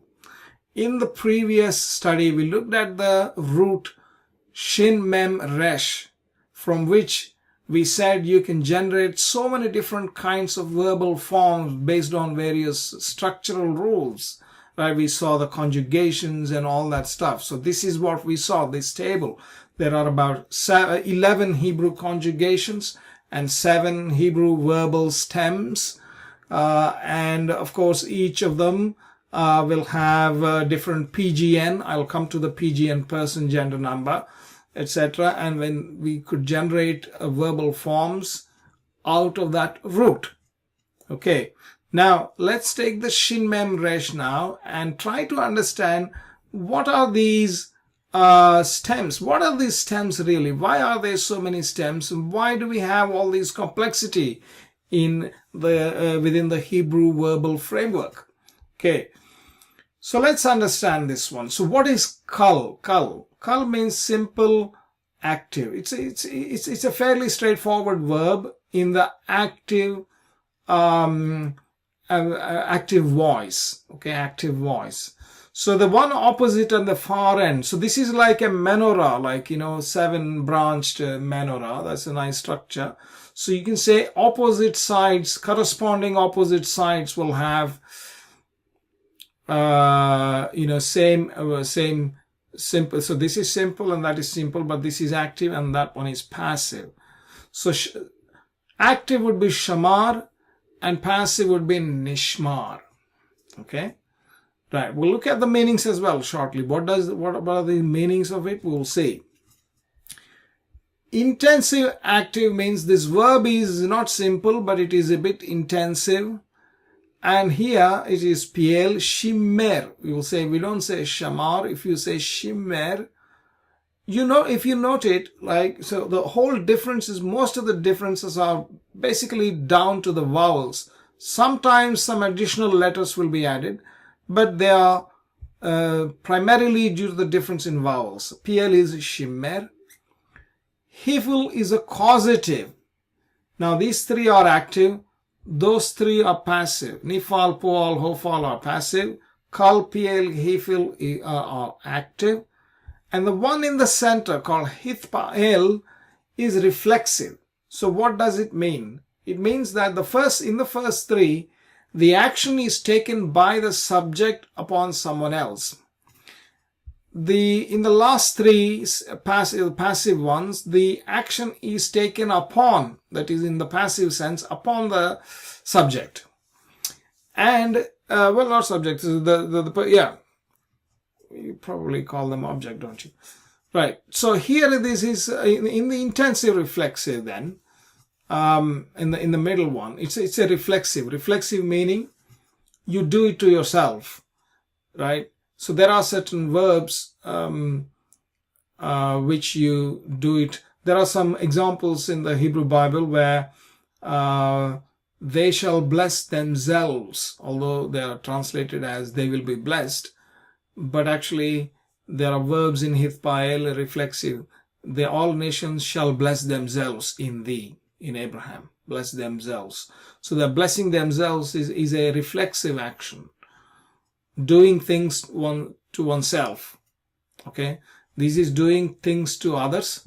This is getting things done upon oneself. This is a passive. Okay, simple, intensive, causative. This is causative hofal. So hofal and hefil, etc. So that's the structure as far as the stems are concerned. Now, let's take these 7 stems.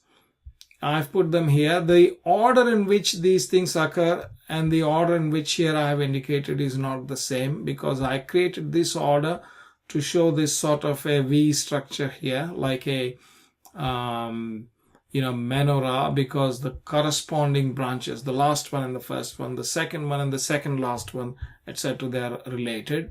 But generally, most of the conjugation tables, they have this sort of an order. Kal nifal, that is kal and its passive, piel and its passive, which is pual, hifil and its passive is hofal, and finally reflexive. That's the way they do it. Okay, so now if you take the Katal 3 MS, this is 3 masculine singular, these 7 words are shown. I'll show you the meaning of these 7 words. Now, shamar in the kal, shamar is in the kal. It means he kept. Why say 3 MS, third person masculine singular, that is not I would be first person, you would be second person, he would be third person singular, and third person masculine singular. She would be third person feminine singular. So he kept, or he guarded, or he watched, or he preserved. These are 4 different meanings you could have for the root shamar. So he kept is what the meaning is for shamar.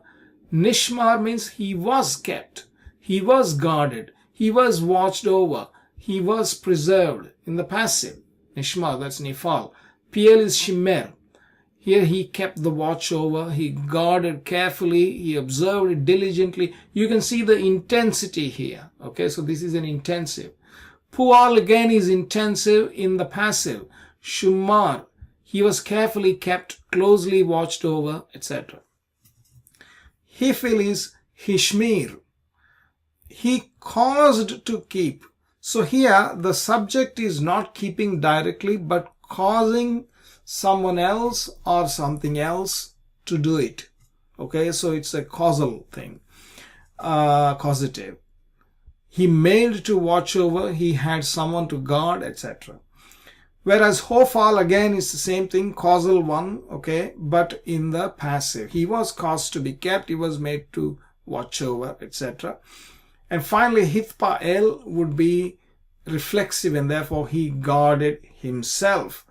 He watched out for himself. He took heed, because these are like reflexive. So these are the meanings of this root shamar, shin mem resh, when they are inflected like this in these 7 stems. 7 stems, mind you, we are talking about these 7 stems, but all of them are in the katal. So I'm taking the first line here in the katal, okay? So these are all in the katal, in the 3 MS for all the 7 stems. Now if you look at slightly differently, now let us go over the vertical now. Here we have different things, the katal, yiktol, vayiktol, etc. So what are these? What is the meaning of it? Katal would be completed action. That is perfect tense. These are not tenses. There's been a massive amount of study on Hebrew verbs, whether, there are 3 things. One is tense, and the second is aspect, and the third is mode. So tense, aspect, mode. People have come up with different frameworks to explain the Hebrew verbs using these 3 parameters, and there are rival theories even right now. But if you throw out all the complexity, and if you want to start understanding them simply, the simplest understanding is the katal. The first one is, it's a perfect, meaning it is a completed action. So I ate, I ran. So the action is over, done, it is finished. It's an action that is completed. So that's the one, that's katal. If the action is incomplete, meaning it is either in progress or it is yet to start, then we call it imperfect, and that is called yiktol. Okay.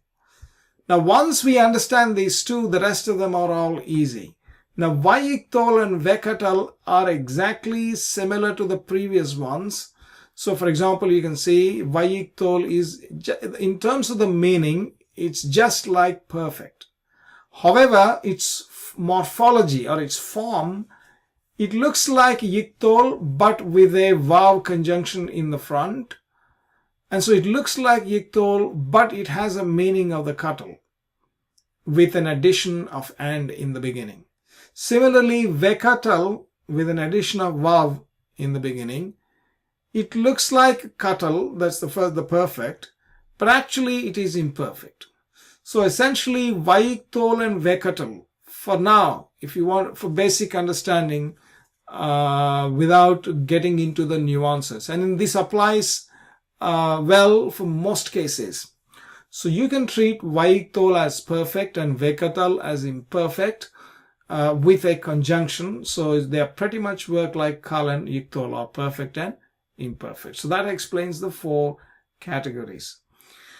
Cohative, imperative, and gessive, they all belong to the same category in the sense that they are all volitional. It's like a command, or it is like a wish or a command. So the cohative is the first person wish, that is wishing because somebody wishes to themselves. I wish I had done something like this, right? So cohative would be always in the first person, and imperative would be always in the second person. So there's no second person cohative, etc. Imperative is always third person. Gessive again is usually third person most of the times, but sometimes you may have the second person as well in gessive. Okay, so these are all volitional, meaning they are either wishes or commands. Mild command, this is gessive, or strong wish. Okay, for example, in the gessive, let there be light, that's a gessive. Yahi or, vayahi or, vayahi or. So yahi is yod he yod, yahi or in Genesis 1:3, that's gessive.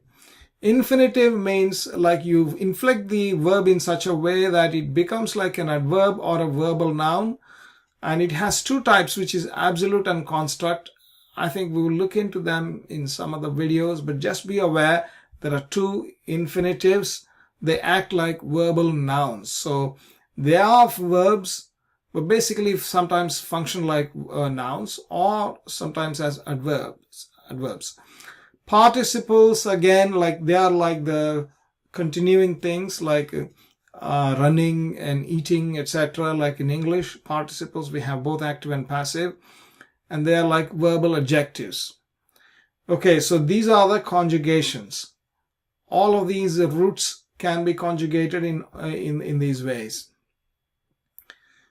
Now, I said previously in the previous video that for these first four, katal, yikthol, vayikthol, and vekatal, because at the end of the day, all these 4 are either perfect or imperfect, can be conjugated in 10 different ways for each combination, right? Yikthol PL combination is not just 1 but 10 because of the person gender number. There are 3 persons, 2 genders, and 2 numbers. It should be totally 3 times 2 times 2 should be 12. Why have we got 10? Because for the first person, there is no distinction between masculine and feminine. Therefore, both for singular and plural, you have got only 1 instead of 2. So you deduct 2 out of the 12 and you get 10. So 10 conjugations for yikthol PL. Now, or for that matter, any combination. So in total, you get 280. We talked about it last time. And so for the katal, these are the in the kal, these are the person, gender, number conjugations. Shamar, shamra, shamarth, shamartha, shamarth, shamrethi, shamarthi. Sorry, I couldn't see that properly. Should have worn glasses. Shamarthi, shamru, shamru, shamartem, shamarten, shamarnu. So like that we can pronounce all of these. This one, if you look at hit shamarthi, hit shamarthi. Okay, right. Now, the ones that are highlighted, I will give you the meaning. In the katal conjugation, kal stem, that is, go back, katal conjugation.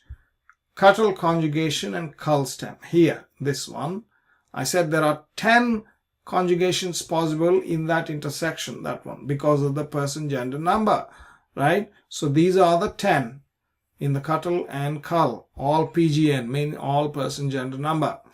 So third person masculine singular, third person feminine singular, second person masculine singular, second person feminine singular, etc. One CS is one first person common singular. And these are P is plural. Okay. Shamar means he kept. This is Shamra means she kept.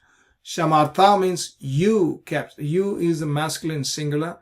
Shamarth means you kept. In English it's the same, but in Hebrew it is different because of the feminine. Shamarti means I kept. Shamru, they kept. That is plural, they. Shamru, again, they kept. The distinction between the gender is missing here in English, but of course even in Hebrew it is missing in this particular case. And Shamartem, you guys kept, or ye. And that's why in the King James Bible you have the singular would be thou or thee, etc. Whereas for the plural it will be you, ye, ye, right? Shamarten, that is feminine, and shamarnu, which is we kept, which is a common gender. Okay, so this is how the meaning changes for the person, gender, number. So what about the other things? We said the katal, yiktol, vaiktol, vekatal, all four together would be like 4 times 7 times 10, which is 280, and I showed you those 280 quickly last time in the previous video. What about cohative? How many are possible? So in any combination, a cohative and PL, a cohative kala, whatever, if you take an intersection between these two dimensions, only 2 conjugations are possible here because it's always in the first person and always in the common. Therefore, it's either singular or plural. That's it. Only 2 are possible. If you come to imperative, it's always in the second person and it is either masculine or feminine. And it's either singular or plural. So 2 times 2, you have 4 conjugations possible. For gessive, it is either second person or third person. Mostly third person. It is supposed to be third person, sometimes second person, masculine and feminine, singular and plural. 2 times 2 times 2 is 8 conjugations for gessive. Okay. And infinitives, 2 infinitives. For each of the infinitive, well, I say put 1, but basically for each of the infinitives, there's only 1 conjugation possible. There is no person, gender, number for the infinitive. No person, gender, number. And finally, for the participle, for each participle, you have masculine, feminine, singular, plural. Note that there is no first, second, third person. Person is missing in this. Instead, there is another dimension, which is either our absolute, construct, or determined. Video on the participles, etc. But these are the dimensions, and so that makes 2 times 2 times 3. Yeah, it should be 12, I think. I don't know why I have 8 here. Anyway, so that's how you calculate the number of possibilities. So literally, each verb can be conjugated in so many different ways in Hebrew. And that is what really makes it difficult. I hope you have not been overwhelmed with the content. Please do like the video and do subscribe and click the bell icon. And please do make a comment below, and I'll see you again in the next video. Thank you very much. Have you ever dreamed of unlocking the secrets of the Bible in its original language? Imagine being able to read ancient Hebrew texts, connect with thousands of years of history, and deepen your understanding of Scripture like never before.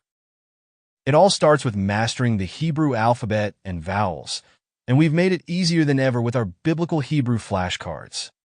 Let's face it, learning a new alphabet can feel overwhelming. But what if I told you there's a fun, proven way to master biblical Hebrew quickly and effectively? Our 54 expertly designed flashcards are here to transform your learning experience. With these cards, you'll go from confused to confident in no time. Why is this so important? Because the Hebrew alphabet and vowels are the foundation of everything. Whether you're a theology student, a language enthusiast, or just curious about the Bible's original language, these flashcards are your gateway to a deeper connection with Scripture and history. Here's what makes our flashcards stand out. Premium quality. Printed on 350 GSM, coated cardstock with a sleek matte finish and lamination for durability. Perfect size. Each card measures 63 by 88 millimeters. Comfortable to hold and easy to carry. Comprehensive set. Includes 34 consonant cards, 19 vowel cards, and even covers the 6 begak fat and 5 soffit letters. Double-sided design. Front features the Hebrew letter or vowel. Back includes the English and Hebrew names, transliteration, and pronunciation guide. It's like having a Hebrew tutor in your pocket. Don't just take our word for it. Our flashcards have earned rave reviews on Etsy. Customers love how these cards have accelerated their Hebrew learning journey, praising the high-quality materials and clear, easy-to-read design. One reviewer said, "Love them. They're my go-to instead of YouTube. Loving it. Oh, much unwasted time now profitably used learning Hebrew. Thanks." Cards very good quality, as good as high-quality playing cards. Ready to start your Hebrew adventure? It's as easy as scanning a QR code. Each set comes with a special card that gives you instant access to usage instructions and a quick way to order more. Or simply click the link below to get your hands on these game-changing flashcards today. Your biblical Hebrew flashcards will arrive in a stylish, printed tuck box made of 300 GSM coated paper with a matte laminate finish, shrink wrap to ensure it reaches you in perfect condition. But here's the thing. Every moment you wait is a moment you could already be learning. Don't put off your Hebrew journey any longer. Click the link or scan the QR code now to order your flashcards. Start turning those mysterious symbols into familiar friends and open the door to a world of biblical understanding. Your journey to reading Hebrew with confidence begins today. Order now and take the first step toward mastering biblical Hebrew. Your future self will thank you. Shalom, welcome to my channel, the Hebrew Bible. This is Moses Gumade, and we're continuing with Biblical Hebrew Grammar series, and today's episode is on the pronouns, is about the pronouns. Well, pronouns are very much in the discussion nowadays since a few years. They, them, they, zer, etc. Okay, let's look at what are the pronouns in the Hebrew Bible. The book of Genesis, chapter 31, verse 52. We shall read, Ed Haggal Hazeh ve'eda hamatzeva im ani lo e'evor elecha. Et Haggal Hazeh ve'im ata lo ta'avor elai. Et Haggal Hazeh ve'et hamatzeva hazot lera'ah. Well, what does this mean? Well, the context is that Laban and Jacob made an agreement after Laban pursued Jacob, who was fleeing away from Padan Aram with his family, and they finally met. Laban he met Jacob, and they agreed that they won't do each other harm, etc. And they made a heap, and the witness, etc. This heap be a witness. Haggal Hazeh is this heap. This heap, actually I didn't highlight here, this heap. It said this pillar. Veda Hamatzeva. This should have been actually here highlighted. I is ani. Ata is you or thou. Ze means this. Again, Haggal Hazeh, this heap. Hamatzeva hazot. Zot is this pillar. Why do we have two different words for same word this? Zot, ze, and zot. Right? So these are all the pronouns, different kinds of pronouns. Ani, ata, and ze, zot. There are more. So here is the list of the pronouns. Okay. Firstly, we have personal pronouns. This is a category of pronouns which are personal pronouns. The way we classify them and try to understand them is by person, gender, number. You could perhaps, if you remember the verbs lesson that I took, and I will link, if you can, I will produce a link of Hebrew grammar lessons underneath in the description. In that playlist, you can see lessons on verbs, where I have explained what is person, gender, number. But again, I'll explain it here. Person is first person, second person, third person. So if it is 1, it means first person. 2 is second person. 3 is third person. G is for gender. So M is masculine, F is feminine. But where we have C, it means both. It could be both masculine or feminine. It doesn't matter. There is no difference. Okay. N is the number. Number in this case is either singular or plural. So PGN equal to 3MS means it's a third person masculine singular, and this is second person feminine plural, etc. Okay. Right. So in the first person, when somebody talks about themselves in the first person, singular, common singular, both male and female, they say Ani. Ani is I. The Lord says Ani Adonai. Ani YHWH. Or he says Anochi YHWH Elohecha. That's how he starts the 10 Commandments, for example. Both Ani and Anochi means I. However, this word Anochi is a archaic word, meaning it's an old Hebrew word, very old Hebrew word, right? And so not often used, but it is used nevertheless in the Hebrew Bible a lot of times. But also Ani is also used, and the Lord uses both words in the Hebrew Bible, speaking in the first person, I. Even today in Israel, I is Ani in the modern Hebrew. And in Arabic, it would be Ana or something like that, slightly variant, but I don't know Arabic. Now, second, when it comes to the second person, that is when we are referring to the next person to us, right? We say Ata. Ata means you. You in the modern English, but you could be singular or it could be plural. For example, here also we have you for plural. So how are we going to distinguish it? In the Old English, we used to have this word thou. Thou means you, singular. And if it is a female, it is at. Ata, at. But in English, of course, we don't have the difference. Although Old English does have singular plural difference, it doesn't have male female difference. And so we say thou and thou are, like you in modern English. But in Hebrew, it's very precise. Not only the person, but in fact gender and number, all of them vary. At, ata and at are second person, masculine and feminine. Now if you want to go to the third person who is not with you and you are referring to somebody else, somewhere else, right? Who means he, and he means she, right? So don't get confused. Not the English he, but the Hebrew he. He with a chirik yod aleph. This is the regular spelling, but there are places in the Bible where it is pronounced, it is written exactly as in the masculine, he vav aleph, but there is a chirik here.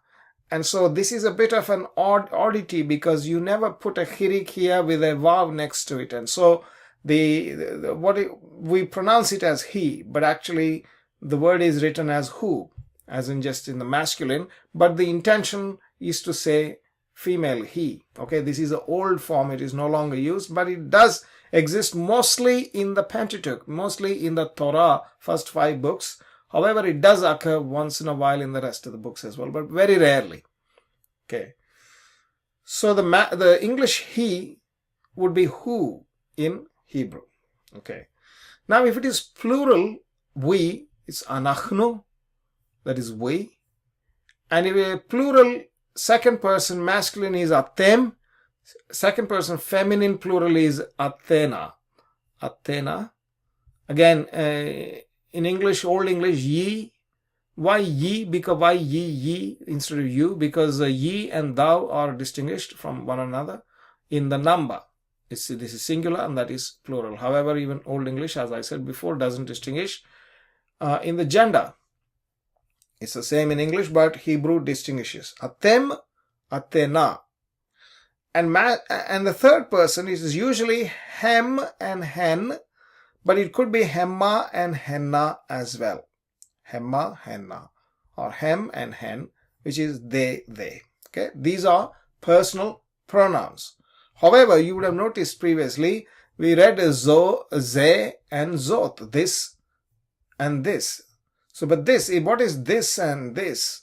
It's not there written here. So, because that's not a personal pronoun, that is called a demonstrative pronoun, which I'm going to come to shortly. But these personal pronouns that I have shown in the table, you can go through, or if you want to make them easy, like I made into these 3 columns because there is a transliteration and in English, but you can rearrange them into these tables if you want to make them helpful for you to read it. Okay, you can maybe pause the video, take snapshot or whatever, and I'll try to leave a link below if possible, that you can perhaps download, but just in case if you don't find that link, you could take a snapshot. Okay, let's move further. Let's read about zot, ze, zot, etc. What is this? Ze, zot. Similarly, elle. Elle is also there. I'll read this verse because previous verse we have already read. Let's read Yeshayahu, that is Isaiah 49:21. Ve'amart bilvavech, right? That is in your heart. Mi yaladli ef elle. Who has born me? Who has begotten me? These. These is elle. Ve'ani, and I am bereaved. Shechula, ve'galmuda, gola ve'sura, ve'elle mi giddel hen, ani nisharti levadi elle efohem. Okay, so there are a lot of pronouns coming here. Ani we've already seen, but we have not seen elle. Elle is again elle, and ze, zot, we have not yet seen. I'm going to come to that. That's why I introduced these 2 words. Hem, we've already seen hem in the previous table. Hen here, we've also seen, but in this case, this hen is not a pronoun. It is like an exclamation. It says behold. It's translated as behold or lo. Hen. So this is a different, it's not a pronoun. You can figure that out in the syntax, in the context of the sentence. But I know, people can get confused, but again, you will develop that knowledge once you understand the language. So I think we're slowly introducing the language. So this is pronouns. So let's learn the pronouns, right? So we'll look at elle, we'll look at ze, zot, etc. So these are the demonstrative pronouns. What do you mean by demonstrative pronoun? So we are basically referring to this and that, these and those, right? Not he and she, not they, them, not you, your, sorry, not you. So we're not talking about those pronouns, but we're talking about like this, that, these, those, okay, in English. So they do have their equivalent in Hebrew. So what are they? The demonstrative pronoun is ze. Forget about this zo and zo, two different spellings. In some occasions, zo is also used. For now, just imagine, just take this ze, Z-E-H, ze. So the way to classify them is, you have gender and number. There is no first person, second person, third person. There's no person here. Because this, that, these, those, they're all like third person. So there is no first and second person, okay? But there is something known as near and far. This is near, that is far. These is near, those are far, okay? So we have masculine singular, feminine singular. Again, for near and for far, masculine and feminine singular. We have common plural. There is both masculine or feminine plural for near. And for far, separately, masculine and feminine. Okay, that's how it works. And so the words are ze, zot. Zot is feminine. Who and he, again, they are repeated. That and that. If it is a far, then it is the same as what we have seen previously. It's like a personal pronoun. Who and he. Okay. Ze and zot would be a nearer demonstrative pronoun, which basically means this. Ze is masculine, zot is feminine. Zot is applied to feminine nouns. Ze is applied to masculine nouns. That's all. Elle are basically these. They could be masculine, they could be feminine, it doesn't matter. It applies to both. But these are plural and these are near. These, elle. But if they are away, far, then hem, hemma, or henna.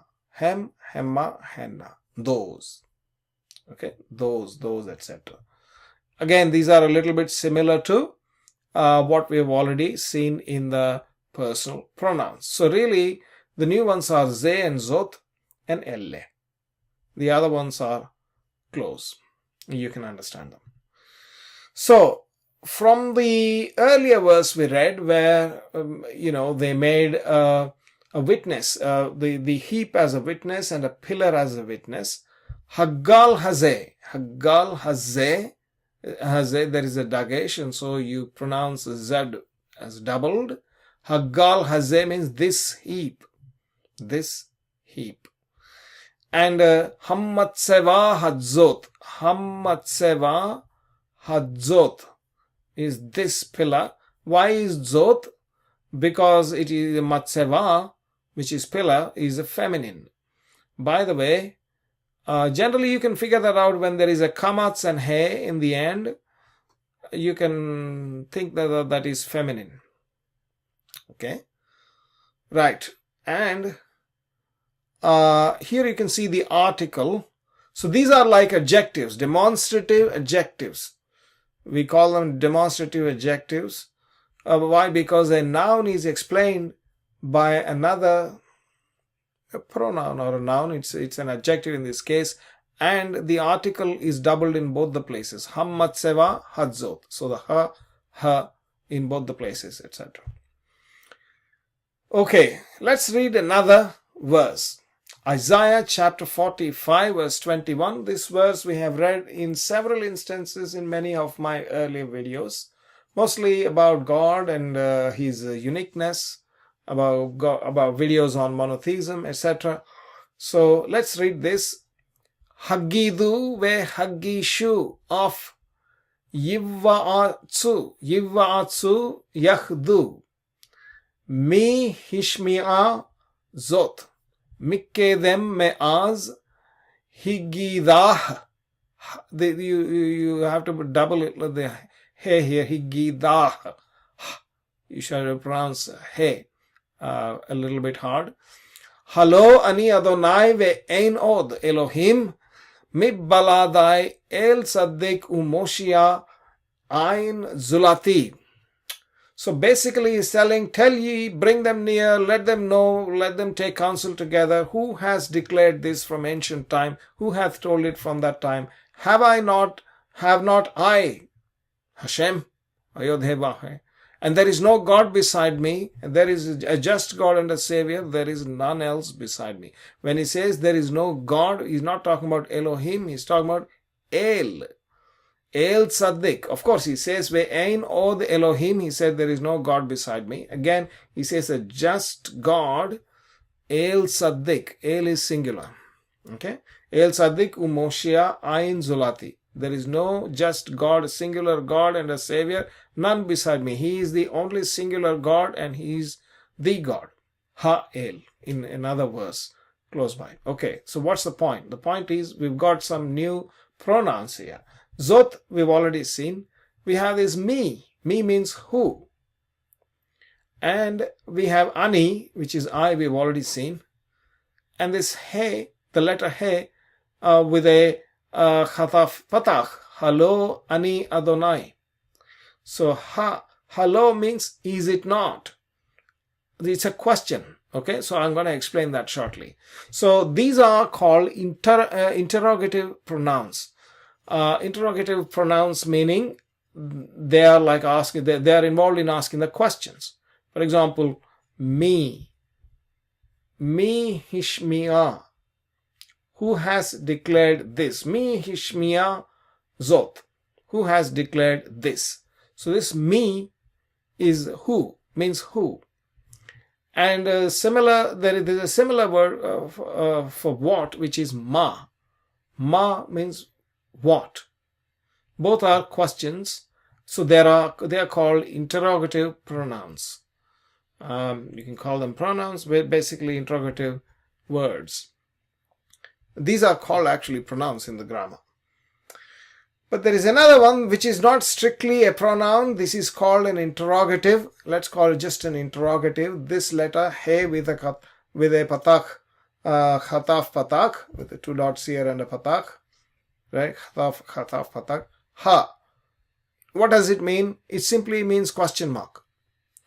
It is actually, it precedes the word hello. Lo means not. So hello means not question mark.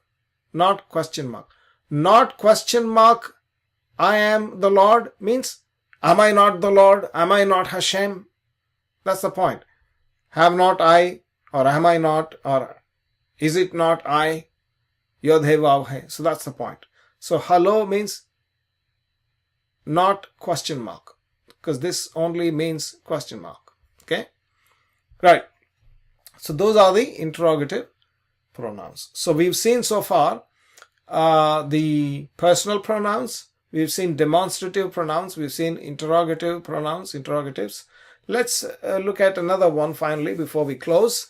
In Psalm 144 verse 15, there's a very interesting word which is used, which is a prefix used for the Lord's name, She Adonai. I mean, the most of the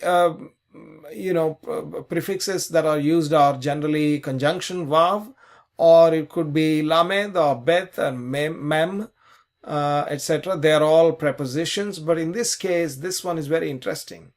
She, and I'm going to explain what this is. Ashrei ha'am shekacha lo. Ashrei ha'am she Adonai Elohav. What does it mean? Blessed are the people who, that's what she means. She means, that's what it means. It also means asher. There's another word called asher. I'm going to talk about it. For example, in the book of Exodus chapter 3 verse 14, the famous expression of God, Ehyeh asher ehyeh, is translated as I will be that I will be, or I will be what I will be, or I will be who I will be. So that whether it is translated as that or who or what, it is basically a referential pronoun. Okay, referential pronoun. That is asher. Asher.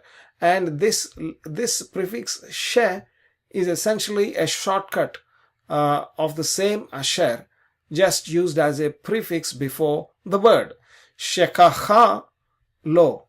So who are the, blessed are the people who is like thus to him. Well, the people is plural. It's very interesting grammar here. Ashrei is plural. Ha'am is obviously the people.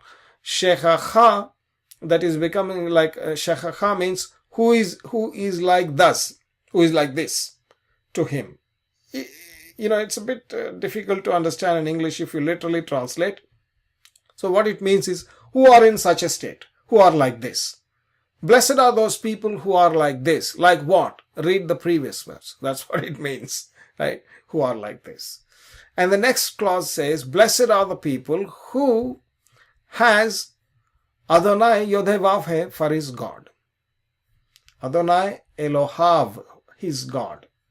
Okay. So that's what it is. This prefix she is a relative pronoun. She is not she. She. Because segol, that or which is what it means, or who, you can say who or what, depending on the context, which is the same as asher. Asher, ehyeh, asher, ehyeh. That's the example I gave earlier. Right, so that brings us to the end of the pronouns lesson. Thank you very much for watching. Please do like the video, subscribe to my channel, click the bell icon, also do comment, and I will see you again in the next video. Thank you very much. Shalom, welcome to my channel, the Hebrew Bible. This is Moses Gumari, and in this video we'll talk about the pronominal suffixes in Hebrew, in biblical Hebrew. Pronominal suffixes. What are those?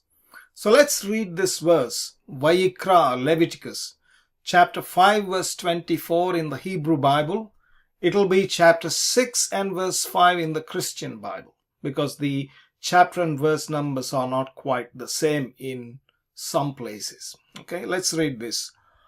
O mikol asher yishava alav lasheker veshilam oto berosho v'hamishitav Yosef alav la asher hu lo yitenenu beyom ashmato. What does this mean? Essentially, it is about somebody paying back or making good the wrong that he has done previously, and so he has to offer a trespass offering. Okay, ashmat, trespass offering. And when he does that, he has to pay back what he has falsely promised or falsely made an oath, along with a 20% extra or 1/5 extra. That's the together with the principal, he has to pay back 1/5 extra. Okay, that's the text. Now you would notice here that I have highlighted some letters, the last letters of a lot of words here. These are called pronominal suffixes. It is a suffix because it occurs at the end of the word. If it occurs in the beginning, then it is called a prefix. So here we're looking at suffixes.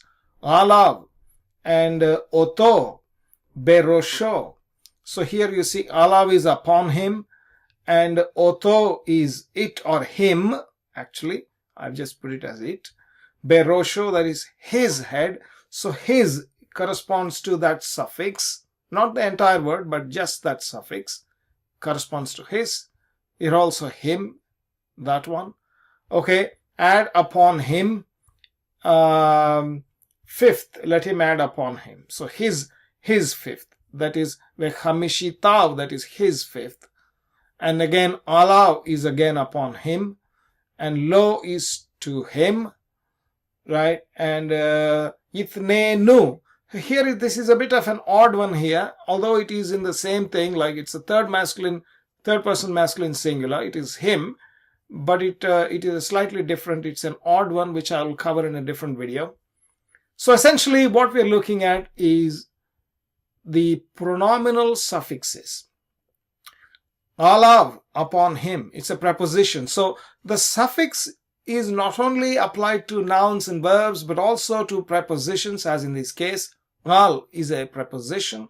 So alav means upon him. And then oto, here eth means eth is a direct object. So this is called a particle.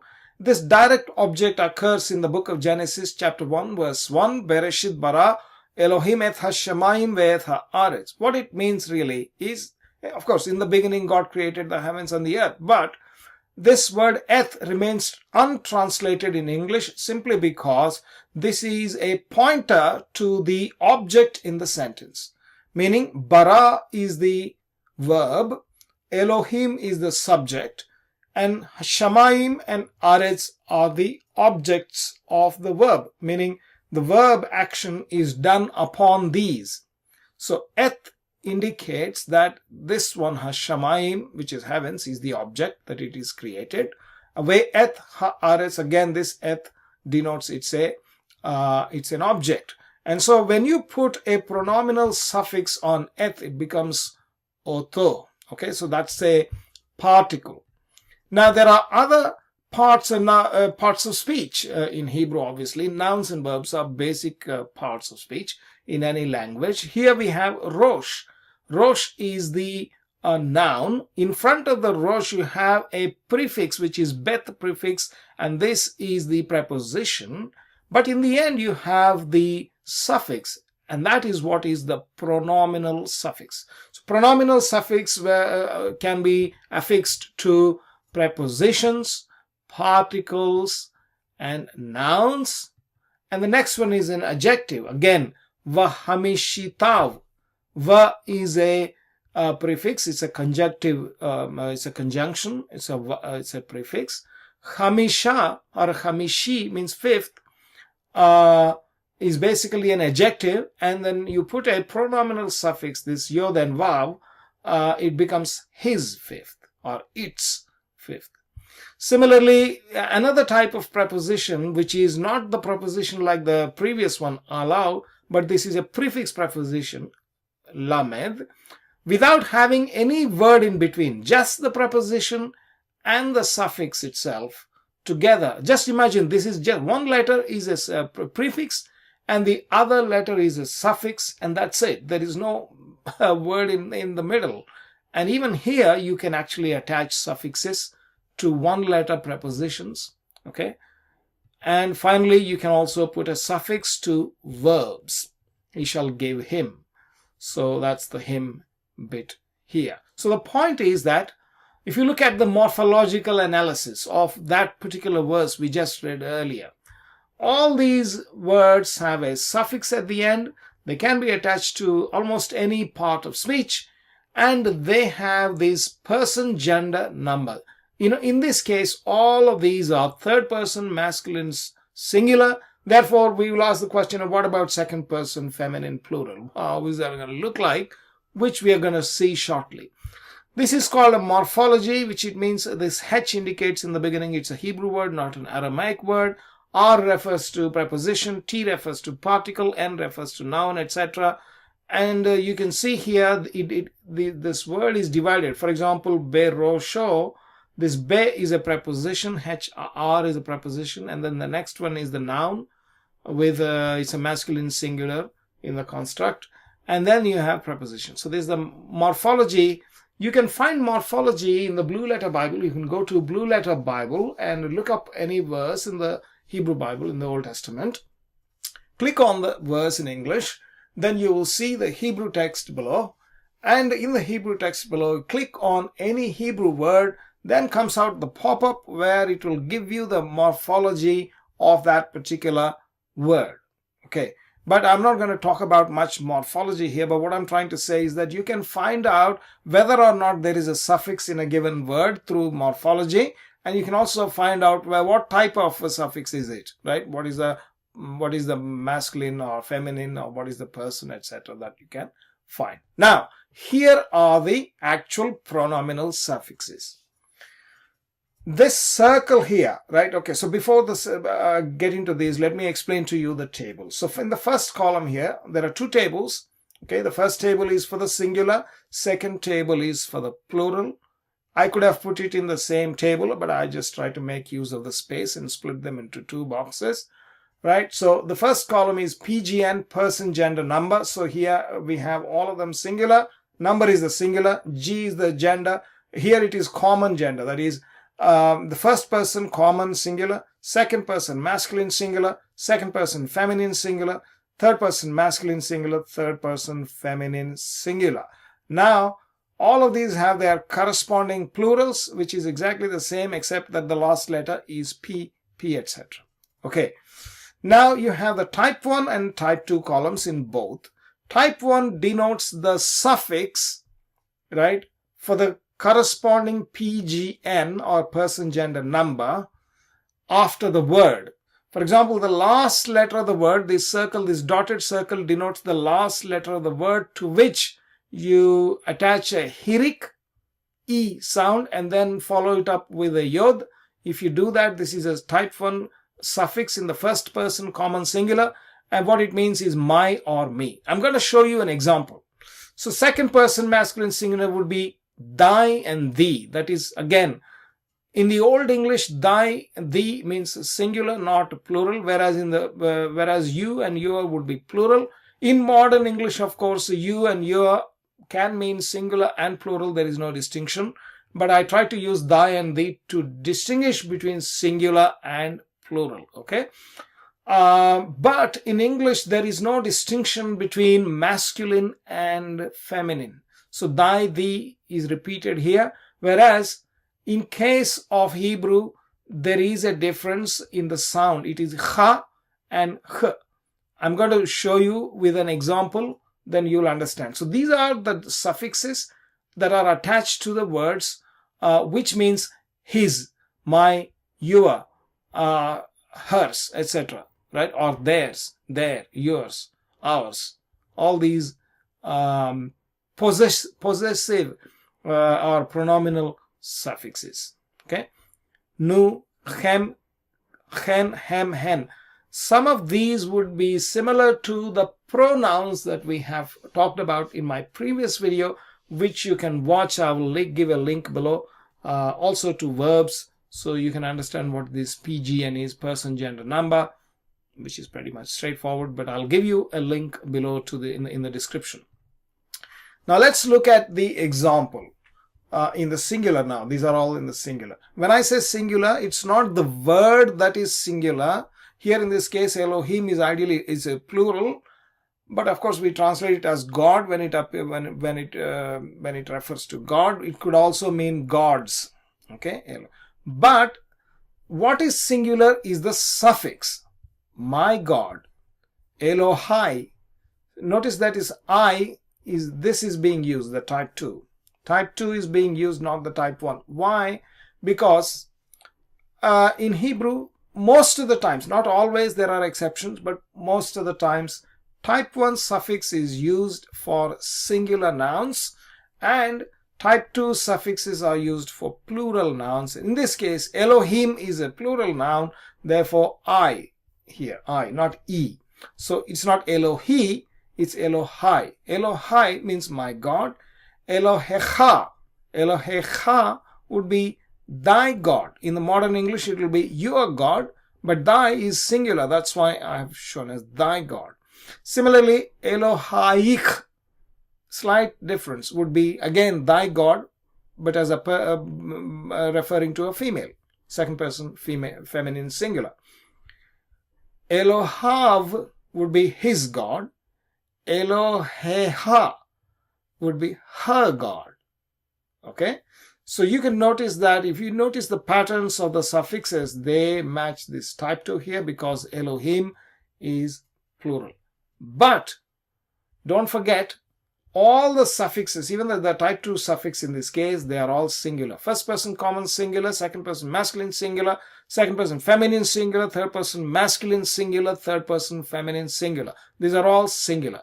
What about plural? What happens if you put them plural? So now you have the example here and the plural suffixes in this table on the right hand side. So now if you look at the meanings, Elohenu as opposed to Elohai. Elohai is singular first person, my God, but first person plural would be Elohenu, which is our God. Okay, our God. Elohechem would be your God, where your is plural. Elohechen would be again your God, which is plural, but why have I put in a different color? Because this word doesn't occur in the Hebrew Bible, although according to the rule, this is how it should be. So it doesn't occur. Very interesting. Second person feminine plural suffix on Elohim alone. I'm not talking about other suffixes on other words, but in this particular case, in this example, this second person feminine plural suffix doesn't occur on the word Elohim. Elohehem, Elohehen. Okay, so that again, Elohav, Eloheha is the singular. Plural would be Elohehem, Elohehen. Okay, so our God, your God, your God, their God, their God. There and there is no distinction between masculine and feminine in English, but there is a distinction between masculine and feminine in Hebrew. So essentially in Hebrew, there is a distinction between singular and plural and masculine and feminine, which unfortunately is not there in English. Okay, so these are the pronominal suffixes. You can put these suffixes on other words too, depending upon whether it is plural or singular. You could use the type 1 or type 2. Also, there will be some minor variations, not exactly these. There will be slight variations, though there are exceptions. I will try to deal with them in the subsequent videos. But this is the basic, okay? This is the starting point to understand the pronominal suffix of the words. Let us look at a couple of examples. I'm looking at Elohehen, third person feminine plural, and I'm going to look at third person masculine plural, Elohehem, Elohehen, examples of that verse. In the book of Exodus, Shemot 34:15, we read, Achare Elohehem, Vezavhu le Elohehem. So what's the thing? Let us So he's saying that don't make a covenant with the inhabitant of the land. Inhabitant, singular. Le Yoshev, that's with the inhabitant of the land. I'll tell you why this is singular is important. It's going to come in the next verse. And they go whoring after their gods, or like committing fornication with their gods. Elohehem, their gods. Elohehem. Here, this one, Elohehem, the red one. The bottom one will be Le Elohehem, would be unto their gods or to their gods. Okay, so he's telling them not to make a covenant with the inhabitant of the land or go whoring after their gods to eat their sacrifices. It says, and one call thee, one man calls you, and thou eat of his, singular, sacrifice. Right? Why? Because what happens is, and then after you eat his sacrifice, and he's going to offer his daughters to you to get married. Right? Velachachta mi benotav, that is out of his daughters, mi benotav, his daughters, of his daughters, mi benotav. This is again a pronominal suffix in the third person masculine singular. Okay. Levanecha, to thy sons. Ha, again, the third person masculine singular. Again, benotav, that is, or you take their daughters. Benotav means his daughters. Go whoring after their gods. Elohehen, their gods. So what happens is, if you take his daughters to your sons as wives, then their daughters will make them, the sons, go after their gods, go whoring, or go commit fornication, spiritual fornication, and sometimes even physical, after the gods of other nations, which is not the God of Israel, Yahweh. Because there is the first commandment is that, of course, you should not worship other gods, first and second commandments.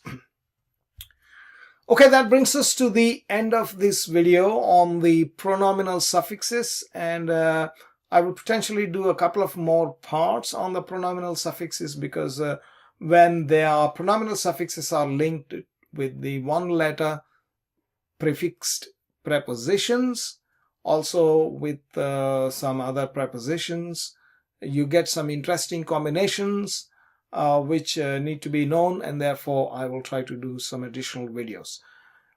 So meanwhile, please do like the video and subscribe to my channel, click the bell icon, and please do comment below, and I will see you again in the next video. Thank you very much. Have you ever dreamed of unlocking the secrets of the Bible in its original language? Imagine being able to read ancient Hebrew texts, connect with thousands of years of history, and deepen your understanding of Scripture like never before. It all starts with mastering the Hebrew alphabet and vowels, and we've made it easier than ever with our biblical Hebrew flashcards. Let's face it, learning a new alphabet can feel overwhelming. But what if I told you there's a fun, proven way to master biblical Hebrew quickly and effectively? Our 54 expertly designed flashcards are here to transform your learning experience. With these cards, you'll go from confused to confident in no time. Why is this so important? Because the Hebrew alphabet and vowels are the foundation of everything. Whether you're a theology student, a language enthusiast, or just curious about the Bible's original language, these flashcards are your gateway to a deeper connection with Scripture and history. Here's what makes our flashcard stand out. Premium quality. Printed on 350 GSM, coated cardstock with a sleek matte finish and lamination for durability. Perfect size. Each card measures 63 by 88 millimeters, comfortable to hold and easy to carry. Comprehensive set. Includes 34 consonant cards, 19 vowel cards, and even covers the 6 begak fat and 5 soffit letters. Double-sided design. Front features the Hebrew letter or vowel. Back includes the English and Hebrew names, transliteration, and pronunciation guide. It's like having a Hebrew tutor in your pocket. Don't just take our word for it. Our flashcards have earned rave reviews on Etsy. Customers love how these cards have accelerated their Hebrew learning journey, praising the high-quality materials and clear, easy-to-read design. One reviewer said, "Love them. They're my go-to instead of YouTube. Loving it. Oh, much unwasted time now profitably used learning Hebrew. Thanks." Cards very good quality, as good as high-quality playing cards. Ready to start your Hebrew adventure? It's as easy as scanning a QR code. Each set comes with a special card that gives you instant access to usage instructions and a quick way to order more. Or simply click the link below to get your hands on these game-changing flashcards today.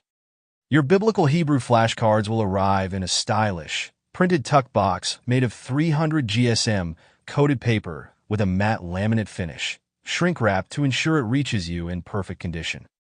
But here's the thing. Every moment you wait is a moment you could already be learning. Don't put off your Hebrew journey any longer. Click the link or scan the QR code now to order your flashcards. Start turning those mysterious symbols into familiar friends and open the door to a world of biblical understanding. Your journey to read